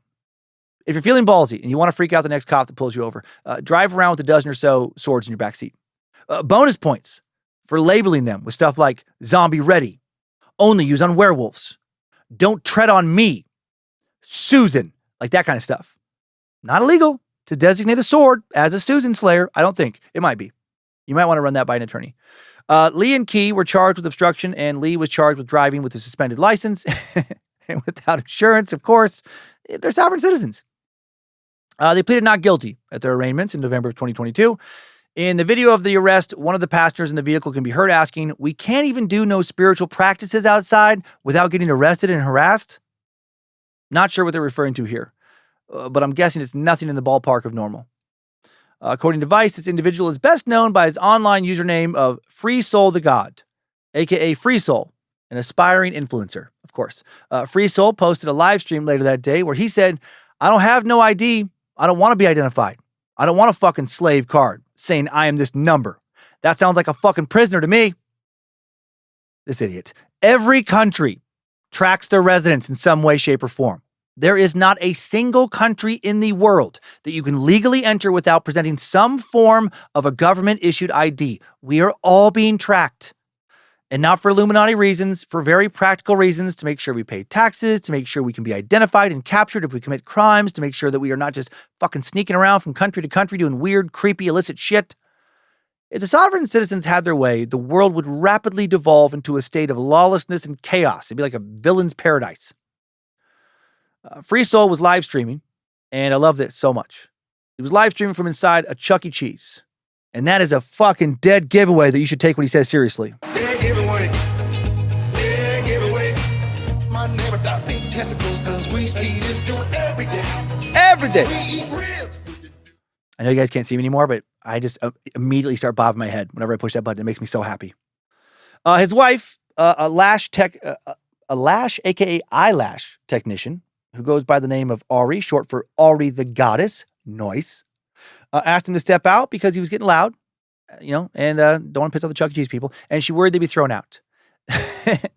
Then, as they walked out of Chuck E. Cheese, he ranted, quote, "If Bill Gates is investing billions to dim the sun, what the fuck is going on with the sun? China is making a fake sun. Y'all don't pay attention to anything but hip-hop, you dumb motherfuckers. We came back to this planet for y'all. Bitch, y'all about to die, and you don't even know it." Huh. I bet those Chuck E. Cheese employees felt fucking stupid after that. He just schooled them. I bet they hadn't even thought, not even one time, about what Bill Gates had been doing to the sun. They've been too busy eating pizza, fixing the whack-a-mole and skee-ball machines, and trying to fuck each other in the break room. According to Vice reporters, who looked into his social media history, Free Soul started his online life off with normal posts about his friends in college football, and then shit got weird. In May of 2021, he posted that he lost $50,000 trading foreign currency, now had only $250 to his name. That doesn't feel true, but maybe. But he remained positive about where he was in life. Within a year, Free Soul then posted a video claiming the government allowed pedophilia by supporting the concept of age fluidity. Does the government support the concept of age fluidity? In the context of personal identity, age fluidity refers to the concept of not identifying with a fixed chronological age or generation. Right? It suggests that individuals may feel younger or older than their actual age or experience their identity as a blend of different age-related perspectives. Right? Mostly, it's totally harmless. But also a great way for groomers, for pedophiles to rationalize sexual abuse. Basically, if they're 40 and they're molesting some 14-year-old, they can claim that the 14-year-old's they're an old soul. Really, they're more like a 30-year-old. And they themselves, they're young at heart and more like an 18-year-old. So if anything, it's like the 14-year-old is molesting the 40-year-old. And that's why it's totally okay to fuck kids. So go get it.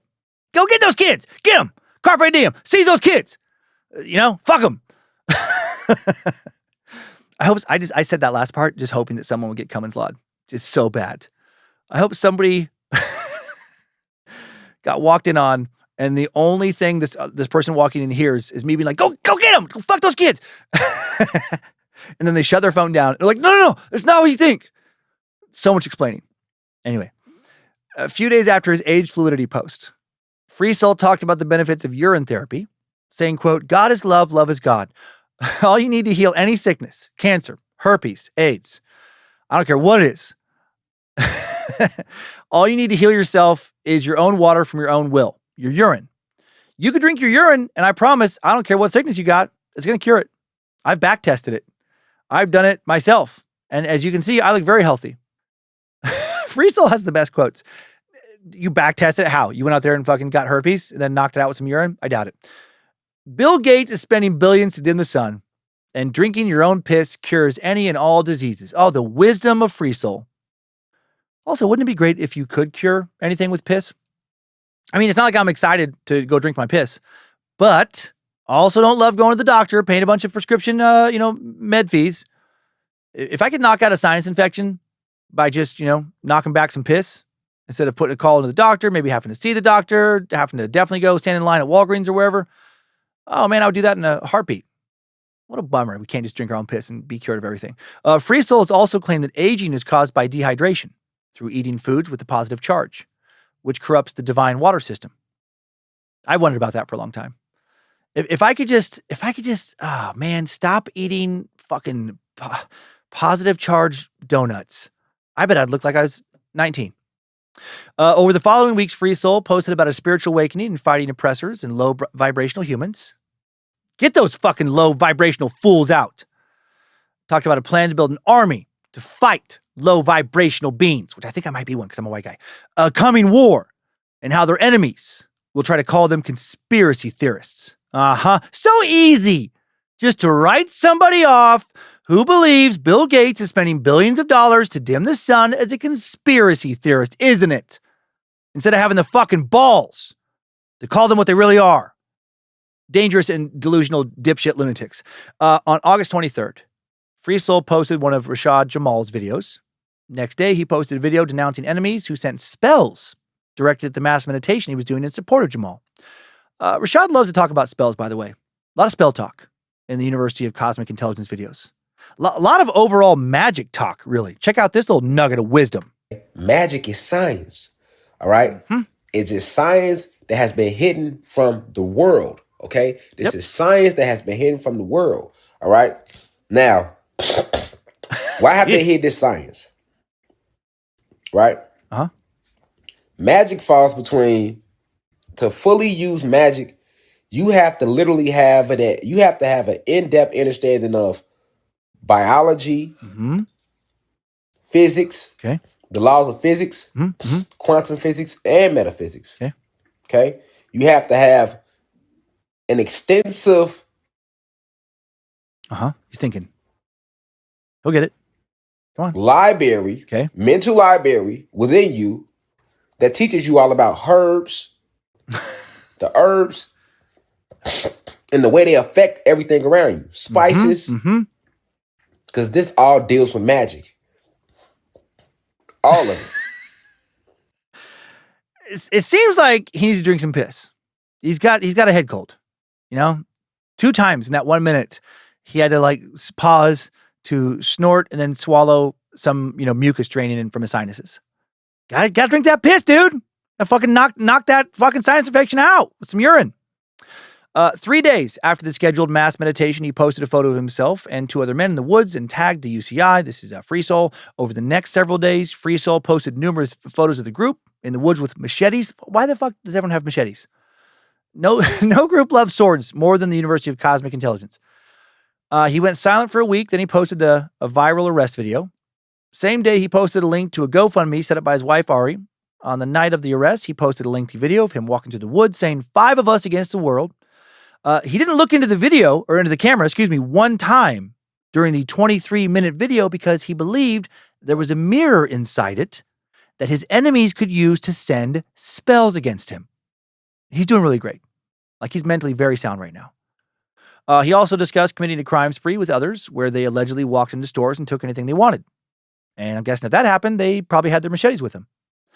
He also discussed Dr. Sebi, Alfredo Darrington Bowman, an herbalist, or as Rashad might refer to him as a herbalist, who preached. I just like when somebody else messes up more words than I do, or at least the same amount. An herbalist who preached the benefits of an alkaline diet and claimed that the right blend of herbs could literally cure all diseases, all of them. Even though the guy used the title of doctor, he had no formal education. He was considered a total quack by actual doctors, but that didn't stop him from having a long and lucrative career and actually becoming a nutritional advisor to the stars for a while in Hollywood. Dr. Sebi was arrested in Honduras in 2016 for money laundering, died in custody at the age of 82. Anyway, September 29th, 2022, Free Soul posted a video where he cut a dead bird in half with a machete, always a machete, and exclaimed, "This is the bird. Nothing. No insides. No blood. Shit's fake, y'all. I killed it and caught it." But there were insides. And there was blood. Just not a lot, because it's a tiny-ass bird, and I would almost guarantee it had been dead a while before he found it. Dead, starting to dry out, hence, less blood, less gore.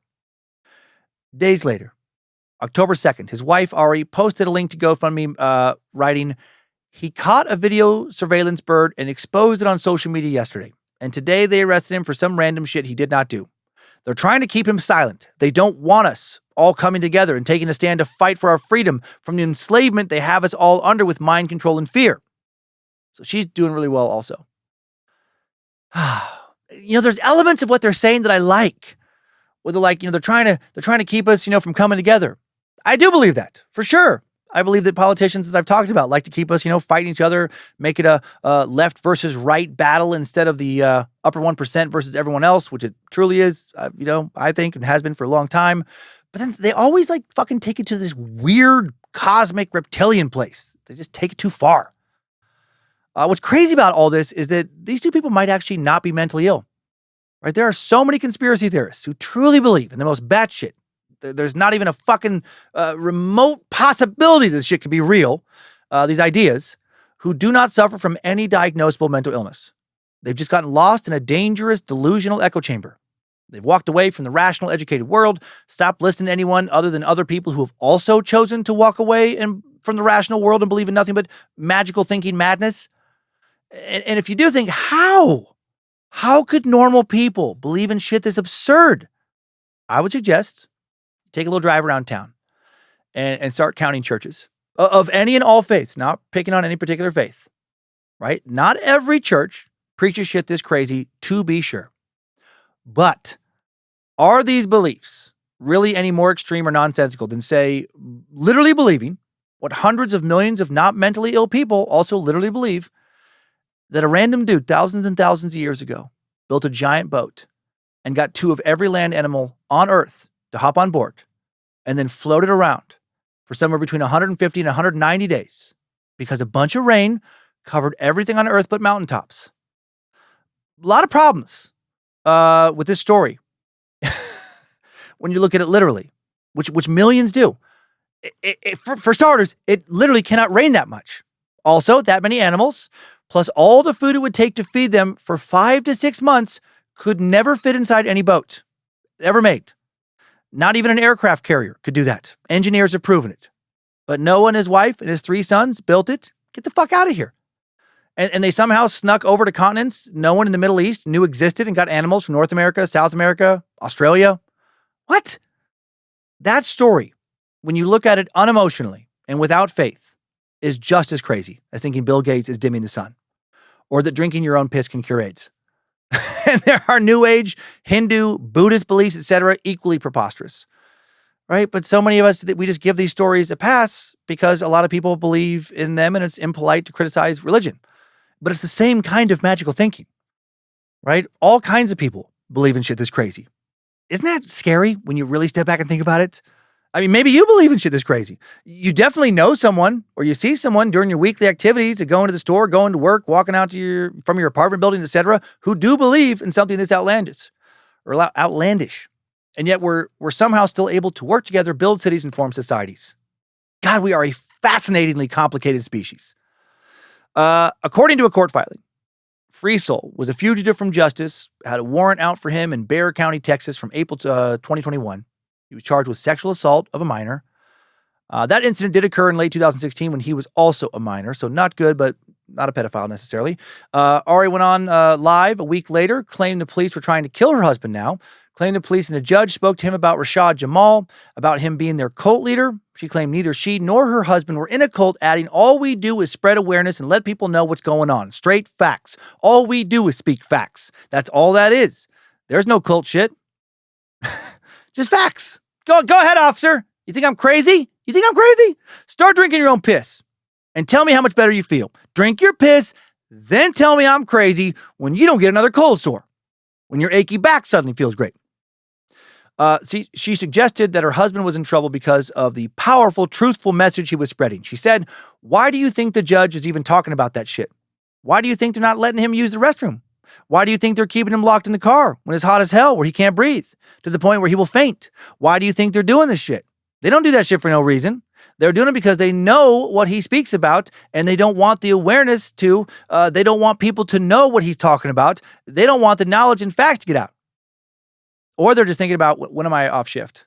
I'm hoping to see that new Marvel movie. Or they're thinking those kind of things.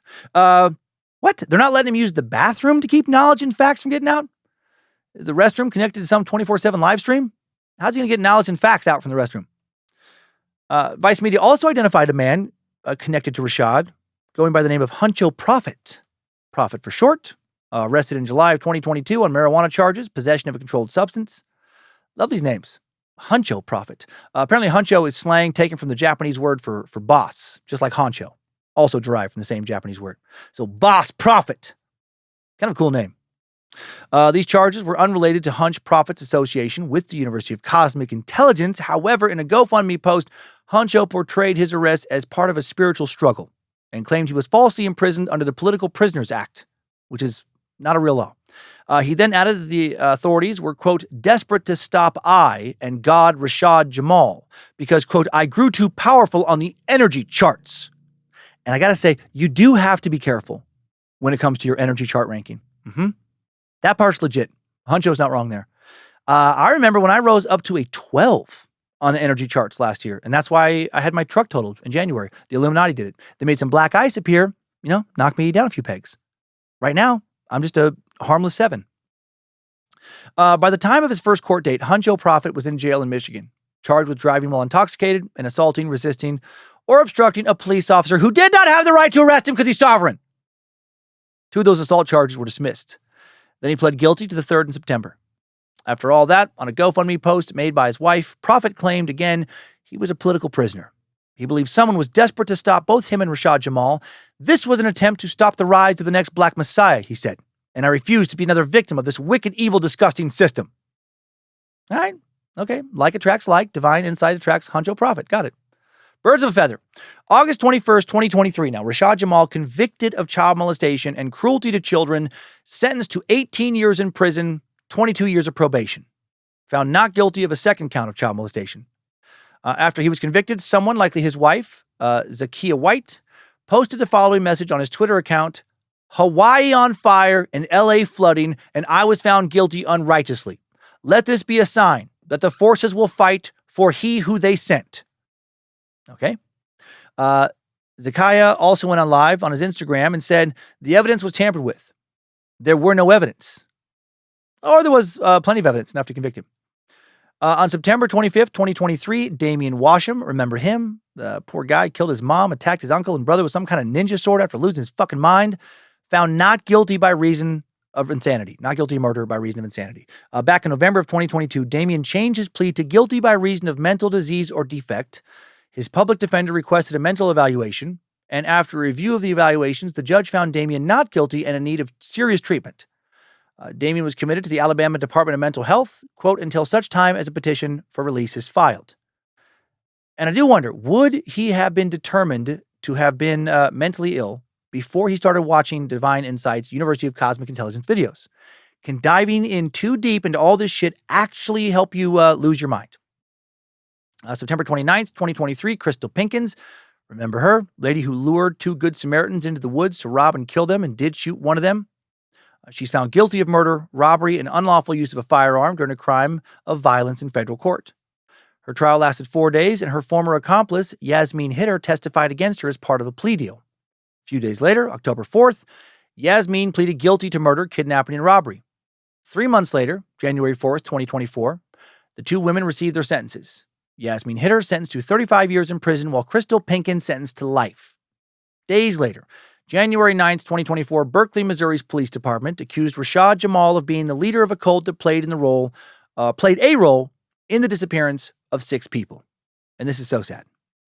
6 individuals, including 2 children, last seen on August 13th, 2023 at a Quality Inn in Florissant, Missouri, little town/outer northern suburb of St. Louis.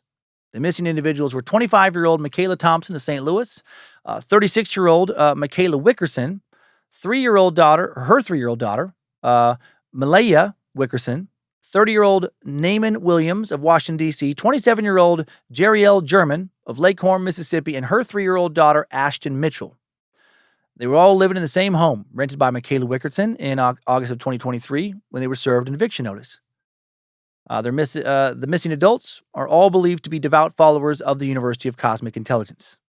While there's no evidence that they're in danger, police are concerned because it's been almost a year without any contact from them to any of their family members. Berkeley Police Major Steve Runge, Berkeley's a neighboring suburb, told a reporter for USA Today, there's been no response from them whatsoever despite multiple attempts. Nobody's heard anything. The holidays have come and gone, and these people, from speaking with the family members, they can't believe that their family members wouldn't reach out. Some of those who disappeared had changed their names to a spiritual god or goddess on social media.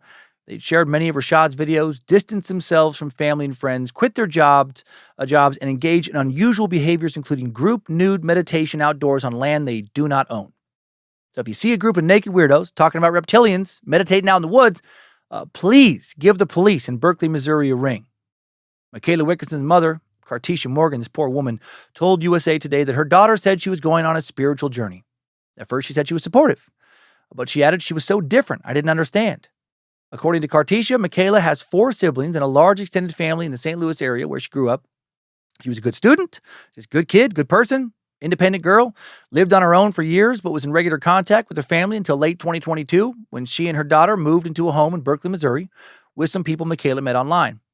At that point, she started to withdraw from her family, and in March of 2023, Cartesia received a call from Michaela's boss who said she had quit her corporate job. Michaela told her mom she's going to start her own business. But then instead of doing that, she maxed out her credit cards and nobody really knew what she was doing. Cartesia came to the house that month, saw people she did not recognize. Michaela told her mom that they were her family now, and then asked her mom not to come over again. Fuck. If I'm ever in a situation like that, I'm honestly afraid of how I would react. Possibly with violence. Right? Try and make at least a few people present pay for brainwashing my kid. Man, that's sad. Cartesia chose to respect her daughter's wishes, but she still drove by regularly to make sure things looked all right. Oh my God. She asked for a wellness check twice, but Michaela answered all the officer's questions, seemed okay, so there wasn't much else she could do.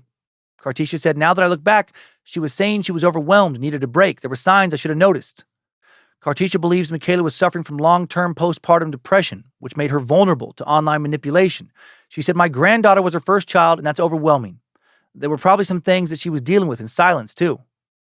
Michaela's behavior consistent with what other families who have lost loved ones to the UCI have reported. In one of the last conversations Naaman Williams had with his mom, Lukita, he told her that she was just a shell that had brought him into this universe. Damn. Naaman secretly moved to St. Louis after Michaela Thompson drove from her home in St. Louis to D.C. to pick him up. The two met online, and Naaman, quote, began his spiritual journey around September of 2022. Michaela left behind a daughter who's being raised by family since she has disappeared. Police Major Steve Runge told Fox 2, this local affiliate, that while the group was living in the home in Berkeley, quote, neighbors reported seeing these people outside daily worshiping the sun. When it was raining, they would come outside naked and run around the yard. They were digging up things in the yard.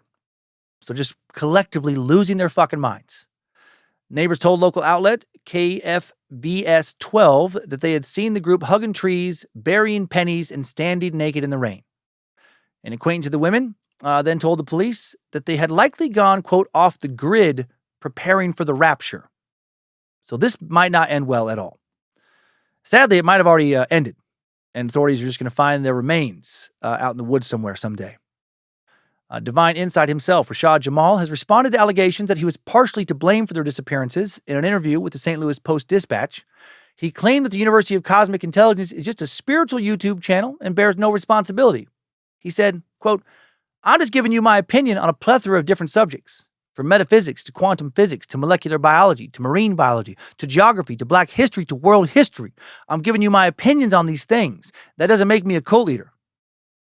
And he's right, actually. Not illegal to speak confidently about shit you don't know anything about. A lot of people do it every day.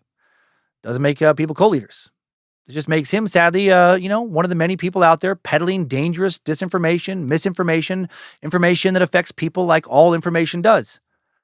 You know, on the one hand, it's just words, but on the other, words do get people killed all the time. We're all connected, all fragile in some way. We can all break, and too often it's words that break us.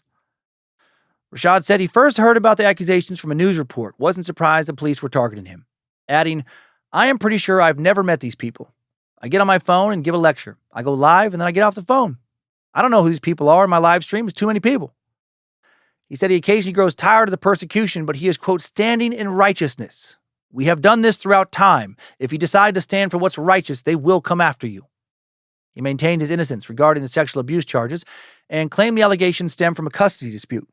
He said he's not surprised that people hate him, want to punish him, and added, it don't matter what you call me because at the end of the day, Almighty God knows the truth. Through his publicist, Natay Robinson, why the fuck does he have a publicist? Rashad also issued a lengthy statement to USA Today that said in part, I want to categorically state that I am not a cult leader. I am not involved in any form of cult activities, and my teachings are focused on enlightenment, not control. He once again denied the charges against him, said he is falsely persecuted because of his teachings, claiming a black activist like myself speaking out against oppression and racism never stood a chance. Dude, you're a long ways from Malcolm X, my friend. Now, finally, let's hear just a bit from Rashad's most recent video. As I record this, this was posted yesterday, June 23rd. He's been posting almost every day recently. He calls from prison, somebody records the call, and they keep the University of Cosmic Intelligence YouTube channel going. This is titled Rashad Jamal, The Truth About Instagram Models, Full Lecture Decoded. Almost exactly an hour long. We'll listen to less than 1 minute. And what's advanced to you may seem basic to them. But yes, When a bee stings you, the stinger comes out and it stays inside of you. Well, that stinger is attached to the spine of the bee. So now the bee don't have a spine anymore, so it eventually, as soon as it dies, as soon as it stings you, it flies not that far away from you and it dies. Right? Same thing with your semen. Your semen is like your stinger. It's the essence of you. Huh? So when you release it, you release a big part of you, of your spirit and your soul. And you release that inside of the vagina. And it weakens you. Oh. And a part of you dies. Even though death isn't real. Yeah, he basically just keeps going and talking about how you need to stop coming. It sounds like Rashad's pretty sexually frustrated. He's trapped in prison, away from however many women he was sleeping with before he got locked up. And if divine insight can't come, he doesn't want anyone to come, at least not into a vagina. Let's get out of this timeline. Good job, soldier. You made it back. Barely.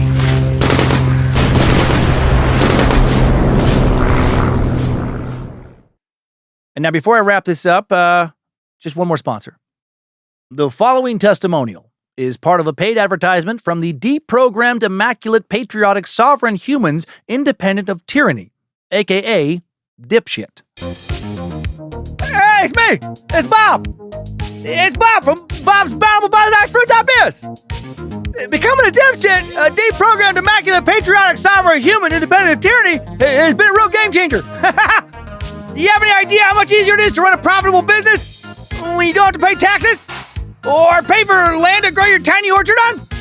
Or pay for water to irrigate your little trees? This government was crimping my business by expecting me to pay taxes and pay my land and pay for water, irrigating my crops. Like, I couldn't do it. But now that I'm woken up, I'm finally paying a land and someone fruit. All I had to do is pay a one-time fee of $400 and fill out 246 pages of paperwork. And I'm emancipated. I'm free. And you can be too. Oh, if you sign up for December 31st, you'll get a free machete and help defend your freedom. Just like me. It's a great sword for defense and for pruning in a hurry. Are you ready to be like Bob and live the life you've always wanted, free from tyranny? You don't have to pay taxes if you're a dipshit. So go to dipshit.com and become a deprogrammed, immaculate, patriotic, sovereign human independent of tyranny today and live the dipshit dream. Wow. Wow. Best of luck to any dipshits listening. Also, don't actually go to dipshit.com. It's a very spammy website. Looks like it was built specifically to flood your computer with viruses. Not even kidding. So the University of Cosmic Intelligence. Let's talk about it. It's not a university, and there's not much intelligent about it. But it still speaks to a lot of other, maybe too open-minded spiritual seekers. And it's had a real negative effect on at least a handful of them. And one of many places like this online. Man, there were a lot of these places when I started Timesuck back in 2016. And then it started to slow down, right? A lot of, online company like YouTube, Meta and stuff started to crack down on disinformation. But snake oil salesmen, David Icke acolytes, so-called light workers and starseeds, they found other places to spread information that on the surface might seem harmless. Who cares if some people believe that extraterrestrial reptilian humanoids walk amongst us? Who cares if some people think drinking your own piss is better for you than any medicine your doctor could ever prescribe? Well, I do. Right? I care because shit like this gets people killed. People who don't get treatment for very treatable forms of cancer, but stay at home and die because they drank their piss instead. People who think that their mom won't let them smoke weed or have a gun, or who want them to return their fucking ninja sword because they're a nefarious satanic reptilian. I care because ideas like these, if enough people latch onto them, if they end up in the minds of our political leaders who legislate our lives, people worried about the new world order, people controlling us through chemtrails, people who think Bill Gates and others are controlling the fucking weather or dimming the sun. If enough of these people start to believe this shit, it will affect our world greatly. And I've noticed that since Meta and YouTube and other places have loosened up on policing accounts peddling blatant misinformation in recent months, there's been a rise of places online like the University of Cosmic Intelligence. More of these creators have been popping up, all over the place. Meta got rid of its third-party fact-checking program in the U.S. April 7th, 2025. TikTok supposedly tries to monitor disinformation, yet it's all over the platform. All Google does, from what I can tell, for the most part now, is put up some Wikipedia link underneath the video to, direct people to the supposed truth about a subject being talked about, but that doesn't do shit. And that's scary. I'm not a fan of censorship, but I am a fan of companies choosing to exercise the right to not subject their customers to dangerous bullshit. Like if I owned a coffee shop and we had a community bulletin board where people could put up flyers advertising local events, I would fucking tear up a pamphlet for a Proud Boys rally in a heartbeat. I'd also tear up an advertisement for some speech about humanity being enslaved by the Reptilians. You have a right to believe whatever you fucking want, but you don't have a right for some other company to give you a platform for that belief. It's more important than it's been in, I think, quite some time, to value the scientific method, to have respect for formal education, to fund scientific research, not nitpick and demonize it. It's so important to have a society full of people with good educations, people who have been taught how to protect themselves against dangerous disinformation, because if we trend in the other direction, what if we end up with a society where people like Rashad Jamal and his followers are the norm, where they're seen by most other people as, very knowledgeable, very wise? I mean, if that happens, well, hello, Dark Ages Part 2. The world has entered a multi-century period of intellectual regression before, where life got worse for the average person than it was, where progress in medicine and technology not only grinded to a halt, it started going in reverse. Do you want that again? I don't. So be an agent of reason. Be someone who understands that if the overwhelming majority of the scientific community believe in something, and on the other side is the Rashad Jamals of the world believing in the opposite, well, the scientific community is going to be correct 99.99999% of the time. Choose education. Choose knowledge built upon the scientific method. Reject wackadoodle, snake oil peddlers. Hail Lucifina. Hail Nimrod. Don't drink your own piss. Don't worry about lizard people. And pay your fucking taxes. Get a driver's license. Stop pretending you're some kind of trailblazing revolutionary, you delusional, sovereign citizen, dumb, fuck, loser, dipshit. Time for the takeaways. Timesuck. Top 5 takeaways. Number 1, Rashad Jamal White decided to start sharing his unique spiritual beliefs in 2020 when he founded the University of Cosmic Intelligence. In his videos, he began preaching that he was a divine being, a prophet, a messiah sent to Earth to enlighten the people and restore humanity to the perfection the reptilians and others stole from us when they built their matrix and started injecting us with nanobots and shit. Number 2, one of the main tenets of the UCI is that Black and Latino people are gods or, quote, carbonated beings. Sounds delicious. Who operate at a higher frequency than dumb, evil, flat whites. That's not racist, just factual history. Followers of Rashad Jamal also believe they are sovereign citizens, exempt from the laws of the U.S., and that African Americans are the true Native Americans. Number 3, in August of 2023, Rashad was convicted of child molestation and cruelty to children. The victim was the daughter of his former partner, Darshell Williams, who was dating Rashad when he founded the UCI. Darshell said in an interview that Rashad was abusive to her, began subjecting her and her daughter to bizarre rants even before he formed his university. After her daughter told her about the sexual abuse, she went to the police and then was harassed by thousands of Rashad's followers ever since for helping an evil, racist empire destroy an enlightened man for preaching the truth. Number 4, many have accused Rashad of inciting violence with his crazy messages. In early 2022, 23-year-old Damian Washam murdered his mother after obsessively watching Rashad's videos for months. Later that year, UCI follower Yasmin Hitter murdered a young college student after attempting to rob him in the northern Alabama wilderness, where she had begun living off of the grid in some sovereign citizen-esque way, also after watching a bunch of Rashad's videos. And number 5, new info, when will Rashad Jamal White be released from prison? On April 9th, 2025, 2 photos were posted on Rashad's Instagram account with the caption, "Free the Messiah and almost home." But he's not almost home. The photo shows Rashad with his wife and appears to be taken from inside prison. A post from May 3rd marks the 3rd anniversary of Rashad's arrest. Part of the caption reads, "Rashad Jamal has been on 24-hour lockdown the entire 3 years. They have publicly humiliated and crucified him in front of the whole world by labeling him a cult leader and wrongfully convicting him of a sexual allegation which was never proven in court. They then violated his right to freedom of religion by cutting his locks against his will. They shadow banned all his social media accounts, and he has been mistreated while housed in Georgia Department of Corrections. He is the only one in Georgia prison systems being treated this way. Let that sink in." He was proven to have molested his 10-year-old stepdaughter in court. The jury found him guilty. And I haven't seen any pics of him nailed to a cross, so I don't think he's been crucified. According to information found on the Georgia Department of Corrections website, if he doesn't get in any more trouble, he'll be out of prison at the very latest May 2nd, 2040. A lot of people hope he'll be out a lot sooner. If you take a look on his social media profiles, you can see thousands of people still believe in his innocence. There's a petition on change.org demanding a retrial, has nearly 4,000 signatures. Another petition on the site moveon.org has almost 12,000 signatures, still receiving support currently. Luckily, I don't think it matters how many people sign them. For the moment, we at least still have judges who do not believe in Rashad's crazy-ass claims. Not yet. But if enough people spend more time learning about how life, quote, works from the internet and not from school, well, then who knows? All bets are off. Timesuck Top 5 Takeaways. The University of Cosmic Intelligence has been sucked. Thank you to the Bad Magic Productions team for all their help in making Timesuck. Thank you to Queen of Bad Magic, Lindsay Cummins. Thanks to Logan Keith helping to publish this episode, designing merch for the store at badmagicproductions.com. Thank you again to Olivia Lee for her initial research. Also, thanks to the All-Seeing Eyes moderating the Cult of the Curious private Facebook page, the Mod Squad making sure Discord keeps running smooth, and everybody over on the Timesuck subreddit and Bad Magic subreddit. And now let's head on over to this week's Timesucker updates.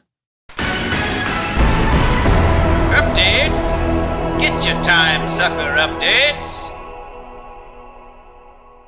Let's start off this week with some good news. I like good news. I bet you do. Jared Hansen is a sweet sucker and a hardworking sack. And he sent in an email to bojangles@timesuckpodcast.com with the subject line of meet local hot hard father daddies dripping with olive oil. Immediately, I, of course, was very erect. So I opened the message.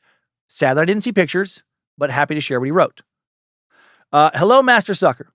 Now that I have your attention with images of hot, hard Italian father daddies, I have an important message for you. I've been an avid listener of Timesuck since before Bojangles first appeared and declared his undying hatred for communism. I've also been a huge fan of your comedy since Crazy with a capital F. Insert numerous hilarious and impressive callbacks to the podcast and your stand-up.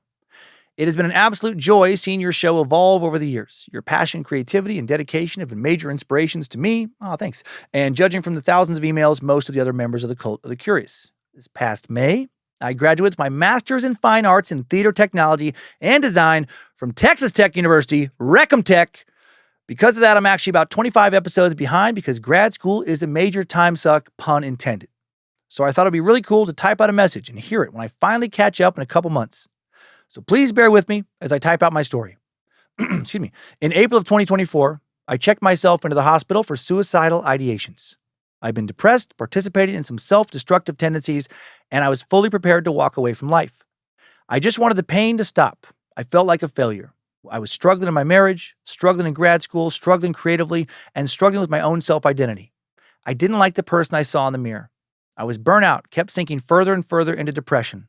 I felt like a burden and a disappointment. What a bummer. Luckily, I'm married to the single most incredible person on this planet. She saw the warning signs, convinced me to get help. I started going to therapy, and now I can write you this message as a Master in Fine Arts, an MFA, or a motherfucking artist. I start my first big boy job in August. I will be a carpentry shop supervisor at a local community college. I could not be more proud and thankful for all that lies in front of me. The next chapter is going to be amazing.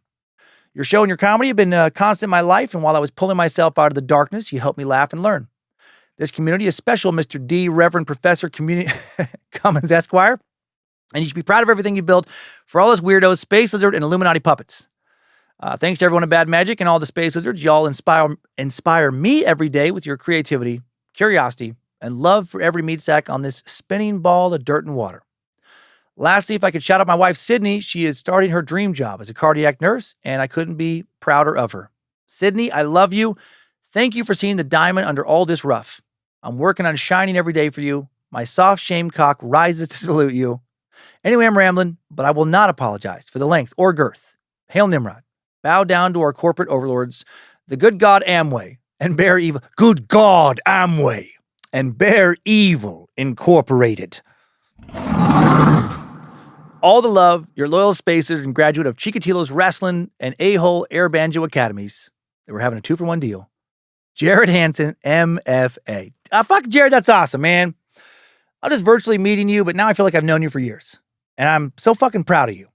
You're ready to check out of the hotel room of your life. And damn, think about all that you would have missed if you would have done that. No more dream job. No more dream wife. No more riding Sydney's sweet, shiny, firm bike around the block and taking it off of ramps and trying to do tricks while also respectfully not wrecking it or leaving it in some muddy ditch. Your soft shamecock would be worm food instead of at least 2 to 3 hard inches of pure pleasure. Seriously, I hope your story inspires others. I hope you repay Sydney's devotion by going down on her until you lose feeling in your jaw and have to consult a nerve specialist. Thanks for letting me know that I helped you in some small way. Thanks for thanking this community. And now go make a new set for West Side Story that looks so good that you're going to lose your hand in a tragic high five accident. Hail Nimrod, and congrats again. Next up, Concerned Sucker Al, not his real name, but I do have his real name in my possession. He fell for my fucking trick last week. I asked for political messages so I could report anyone who doesn't think things are perfect right now to Homeland Security in the hopes they will be publicly executed for treason. Anyway, Al wrote, "Hi, Dan. This is my 3rd attempt writing this. On a recent episode, you opened the door for us to have a conversation about the current situation in the U.S. It was difficult putting my thoughts together, but a few recent events really helped me frame my position. The first event was the preamble leading up to the 2024 election. Having an opinion different from my own is understandable. Having a different perspective is equally understandable. But this time, I believe we'd gone too far. Many of us Americans became so heavily entrenched in our positions that rational conversation was too often a bridge too far. This unbudging stance led so many decent humans to place political influencers, talking heads, and politicians on pedestals typically reserved for religious deities. These people are not demigods. I propose they're probably more fallible than the rest of us, since they're completely in the public sphere. Similarly, even a broken clock is right twice a day, so even a moron has the ability to occasionally make a valid argument. Many of us fell into, and many likely still find ourselves in, a trap of stagnation, where rationality is given to emotion, and the ability to concede to a valid opposing point is comparable to admitting the tooth fairy is real. A second event is the turmoil following the election. Decent people are being vilified for something they have no control over, such as a place of birth, or made into pariahs for vocalizing a viewpoint unparalleled to the dominant norm. Both of these factors are exactly why the United States exists. A large number of these same decent people are being detained by the aforementioned or for the aforementioned reasons. Just today, a former Marine's wife and mother of 2 small children was detained by ICE when she was brought here as a child under asylum. If we weren't living through it, I doubt I'd believe it. Finally, the twisting of reality is completely absurd. I don't mean foreign states, but Americans spin doctrine to a degree that to a discerning ear even honestly sounds like a lie. We've moved well beyond taking it with a grain of salt. For me, these events are very troubling. I love my country for what it can be, and I'm deeply saddened by our collective failure to live up to the idea that we're a nation of independence, freedom, and decency. We gave up the moniker of brave in our inability to face our nation's past mistakes and troublesome history. I hate having hope, but I do have hope for our future, and truly want the opposite end of today's nightmare to be a better tomorrow. Sincerely, another meat sack who happens to be American. P.S. I'd appreciate you not including my identity with this. If you need to call me anything, just call me out. I hope that is a Paul Simon reference. I used to, as a kid, randomly like singing that song to my grandma Betty, which is weird. Because there's like some lyric in that of, you can call me Betty, and Betty when you call, or I guess it'd be, I can call you Betty, and Betty when you call me, you can call me out. Anyway, call me out. Listen now, you just fucked up big time. You're probably being held in prison as I share this, and I hope you are. How fucking dare you not pick a political party, worship them, only believe that everything they do is the best, while also demonizing the other party and refusing to believe any of their members are capable of anything other than evil acts. For real, though. Yeah, we need to be able to not just talk to one another, but also, be able to criticize each other's beliefs and accept that some of the criticism is valid. And you can't do that with someone who crosses the line of supporting a political agenda into worshiping political leaders. And that's fucking wildly unhealthy. And frankly, just super childish. They're just people. Just like us. They're not fucking ordained by God. They get shit right sometimes and they get shit wrong sometimes. And they have their biases and they have their agendas and all that goes with being human. All of them. That goes for Trump, goes for every Republican, goes for every Democrat. We cannot improve things overall if we can't hear the other side. If we only hold our side up as like, oh my God, they're the greatest ever. And the other side is the worst ever, right? We have to like actually listen, talk, be like, okay, I see your point sometimes. Or, try to get the other person to see our point. Literally the best relationship advice I ever got was when having an argument with your partner over something you don't see eye to eye on, entertain the possibility that they're right and you're wrong. As opposed to just going in guns blazing with this attitude of like, well, I'm definitely right. You're definitely going to apologize. Right? Since reading that advice, I've had so many heated conversations with Lindsay where going in, I definitely felt like no fucking way. She has a leg to stand on here. She is 100% wrong, obviously, and she should admit it and apologize. And you know what? And sometimes she has been wrong, but other times I was way off base. And most of the time, we were both wrong in some ways and both right in other ways. And we would compromise, improve our relationship, get better and stronger. And I would love to see some version of that on a national level. And I know we're all not going to agree on everything. And I know there are some things that many people very strongly feel are atrocious and there is no compromise. And I understand that. And I'm with you. Maybe I'm a fool, but just like you, Al, I do have hope for the future as well. That we can learn a lot from these tumultuous times that have been going on for a fucking while now. Frustrated Sack. Blake, thanks for sending that in now. Frustrated Sack Blake Hauser also chose to join the conversation and is taking action. And here's what Blake has to say. Hi, Dan and the Bad Magic crew. I know your whole crew is politically active against any injustice in this world, and I do not know who else to share this with. I've never spoken publicly about politics before. I'm a working class Republican, and I voted for Trump. But after the Iran strike, I can't stay silent. I wrote an open letter to J.D. Vance. It's not picked up much traction, but I know damn well I'm not alone in my feelings regarding this, and I figured if it would strike with anyone, it would be with you. And then there's a link to the letter on medium.com at J.D. Vance Act Now / from a Republican who voted for President Donald Trump and regrets it. And then Blake goes on to say, I will not die for Israel. I didn't vote for this war. Appreciate your time either way. Thanks for giving people a platform when it matters. Sincerely, a multi-year Timesuck listener. P.S. Love the show. You guys give people a voice when it matters and entertainment when the world gets dark, and thanks for that. Well, Blake, yeah, thank you for speaking up. I read your open letter on medium.com, and I left a comment. I hope you see it. I love that you wrote it, right? When politicians, any politicians, make campaign pledges from any party, pledges that have earned your vote, well, they should be held accountable for either following through on that pledge or not. And if they don't follow through, we should be writing letters. We should be speaking up. We shouldn't just vote for them again. We shouldn't vote for other politicians who do not hold them accountable. Just like I mentioned last week, I love seeing more people speaking out, writing letters, protesting, etc. And this should happen regardless of who is in charge or what party is in charge, right? Think about what your country means to you, what you want it to be, what you want it to look like. Don't just vote for politicians when they promise to deliver on your vision. Criticize and protest them when they don't follow through. Apathy and disillusionment is what I think a lot of them want. And I love seeing more people of various ideologies, right, getting more involved. And actually, maybe it's just in our community. But I've also noticed just emails coming in and stuff, they're less aggressive. They're just more like, I don't know, man. I don't know what's going on, I voted for him. I didn't vote for him, whatever, either way. I like this. I didn't like this. But now I can see some other people's points. It's less aggressive than it was, I don't know, maybe even 3-4 months ago or over the last, I don't know, many years where 7, 8 years, 9 years, fucking whatever. When if you spoke about something that didn't align with the other side, man, we would get a lot of messages that I've just never shared because I didn't want to promote a cycle of just negativity. But a lot of stuff would just, just basically being like, fuck you, man. Thought you were fucking one of the good people. Just emotional anger. And I'm seeing less of that. I hope that's just not here. I hope it's in the culture at large. Yeah, we got to keep talking, not just name calling. And I love this. So thank you guys for sending in these messages. And that's all for this week. Thanks, time suckers. I needed that. We all did.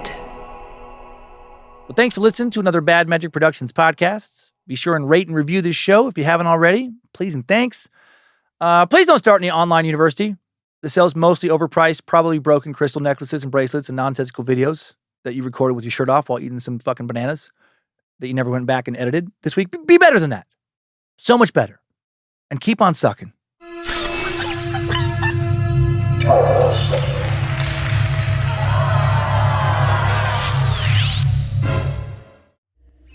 Bad Magic Productions. Just a little bit more wisdom now before you move on, with the rest of your day. The sound quality is not great here because Divine Insight had, I don't know, some technical problems with this video. But who cares? Because the knowledge is so divine. This is from a video called Rashad Jamal Says That Arizona... Let me start over. This is from a video called Rashad Jamal Says That Arizona is Really Africa. Enjoy. You tell us these lies. Why y'all be lying all the time, man? We like, damn, y'all still ain't even admitted Santa Claus ain't real. Like, he's so frustrated. Oh my God. I know. Mm-hmm. Like, y'all just like y'all daddy. He ain't shit, that's why y'all ain't shit. Mm-hmm. I could tell Satan y'all daddy. Y'all just like Zeus bitch ass. That's why he ain't shit, and that's why y'all ain't shit. Yeah. You know what I'm saying? Just lying to be lying for no reason. Like, gee, niggas wouldn't have been mad. Like, oh, damn, we can access Africa right from here. Nigga, no wonder Arizona got them type of sunsets and the terrain is different from Vegas. And it's right next to Vegas and it's right next to Texas. But somehow when you get to Arizona, they get all magical and shit in the sky and shit. Like, what's that all about? You know what I'm saying? What's all this all magical vibe shit about when you passing through Arizona? Like, I don't know if y'all ever been to Arizona. I'm damn ready to move there. Man, that shit, Joe, when you go to Arizona, I promise you, you can just feel it in the air, nigga. You be like, oh, it's beautiful out here. You feel me? But you don't think nothing about it. They like, this Arizona, nigga, it ain't nothing. But when you go study Africa's so-called Africa terrain, study Arizona's terrain. Boom. Just look into it. Just look in there. All I'm asking you to do for homework tonight, just look up in there a little bit. Mm-hmm. You heard it here. Arizona is Africa. Just look into it a little bit.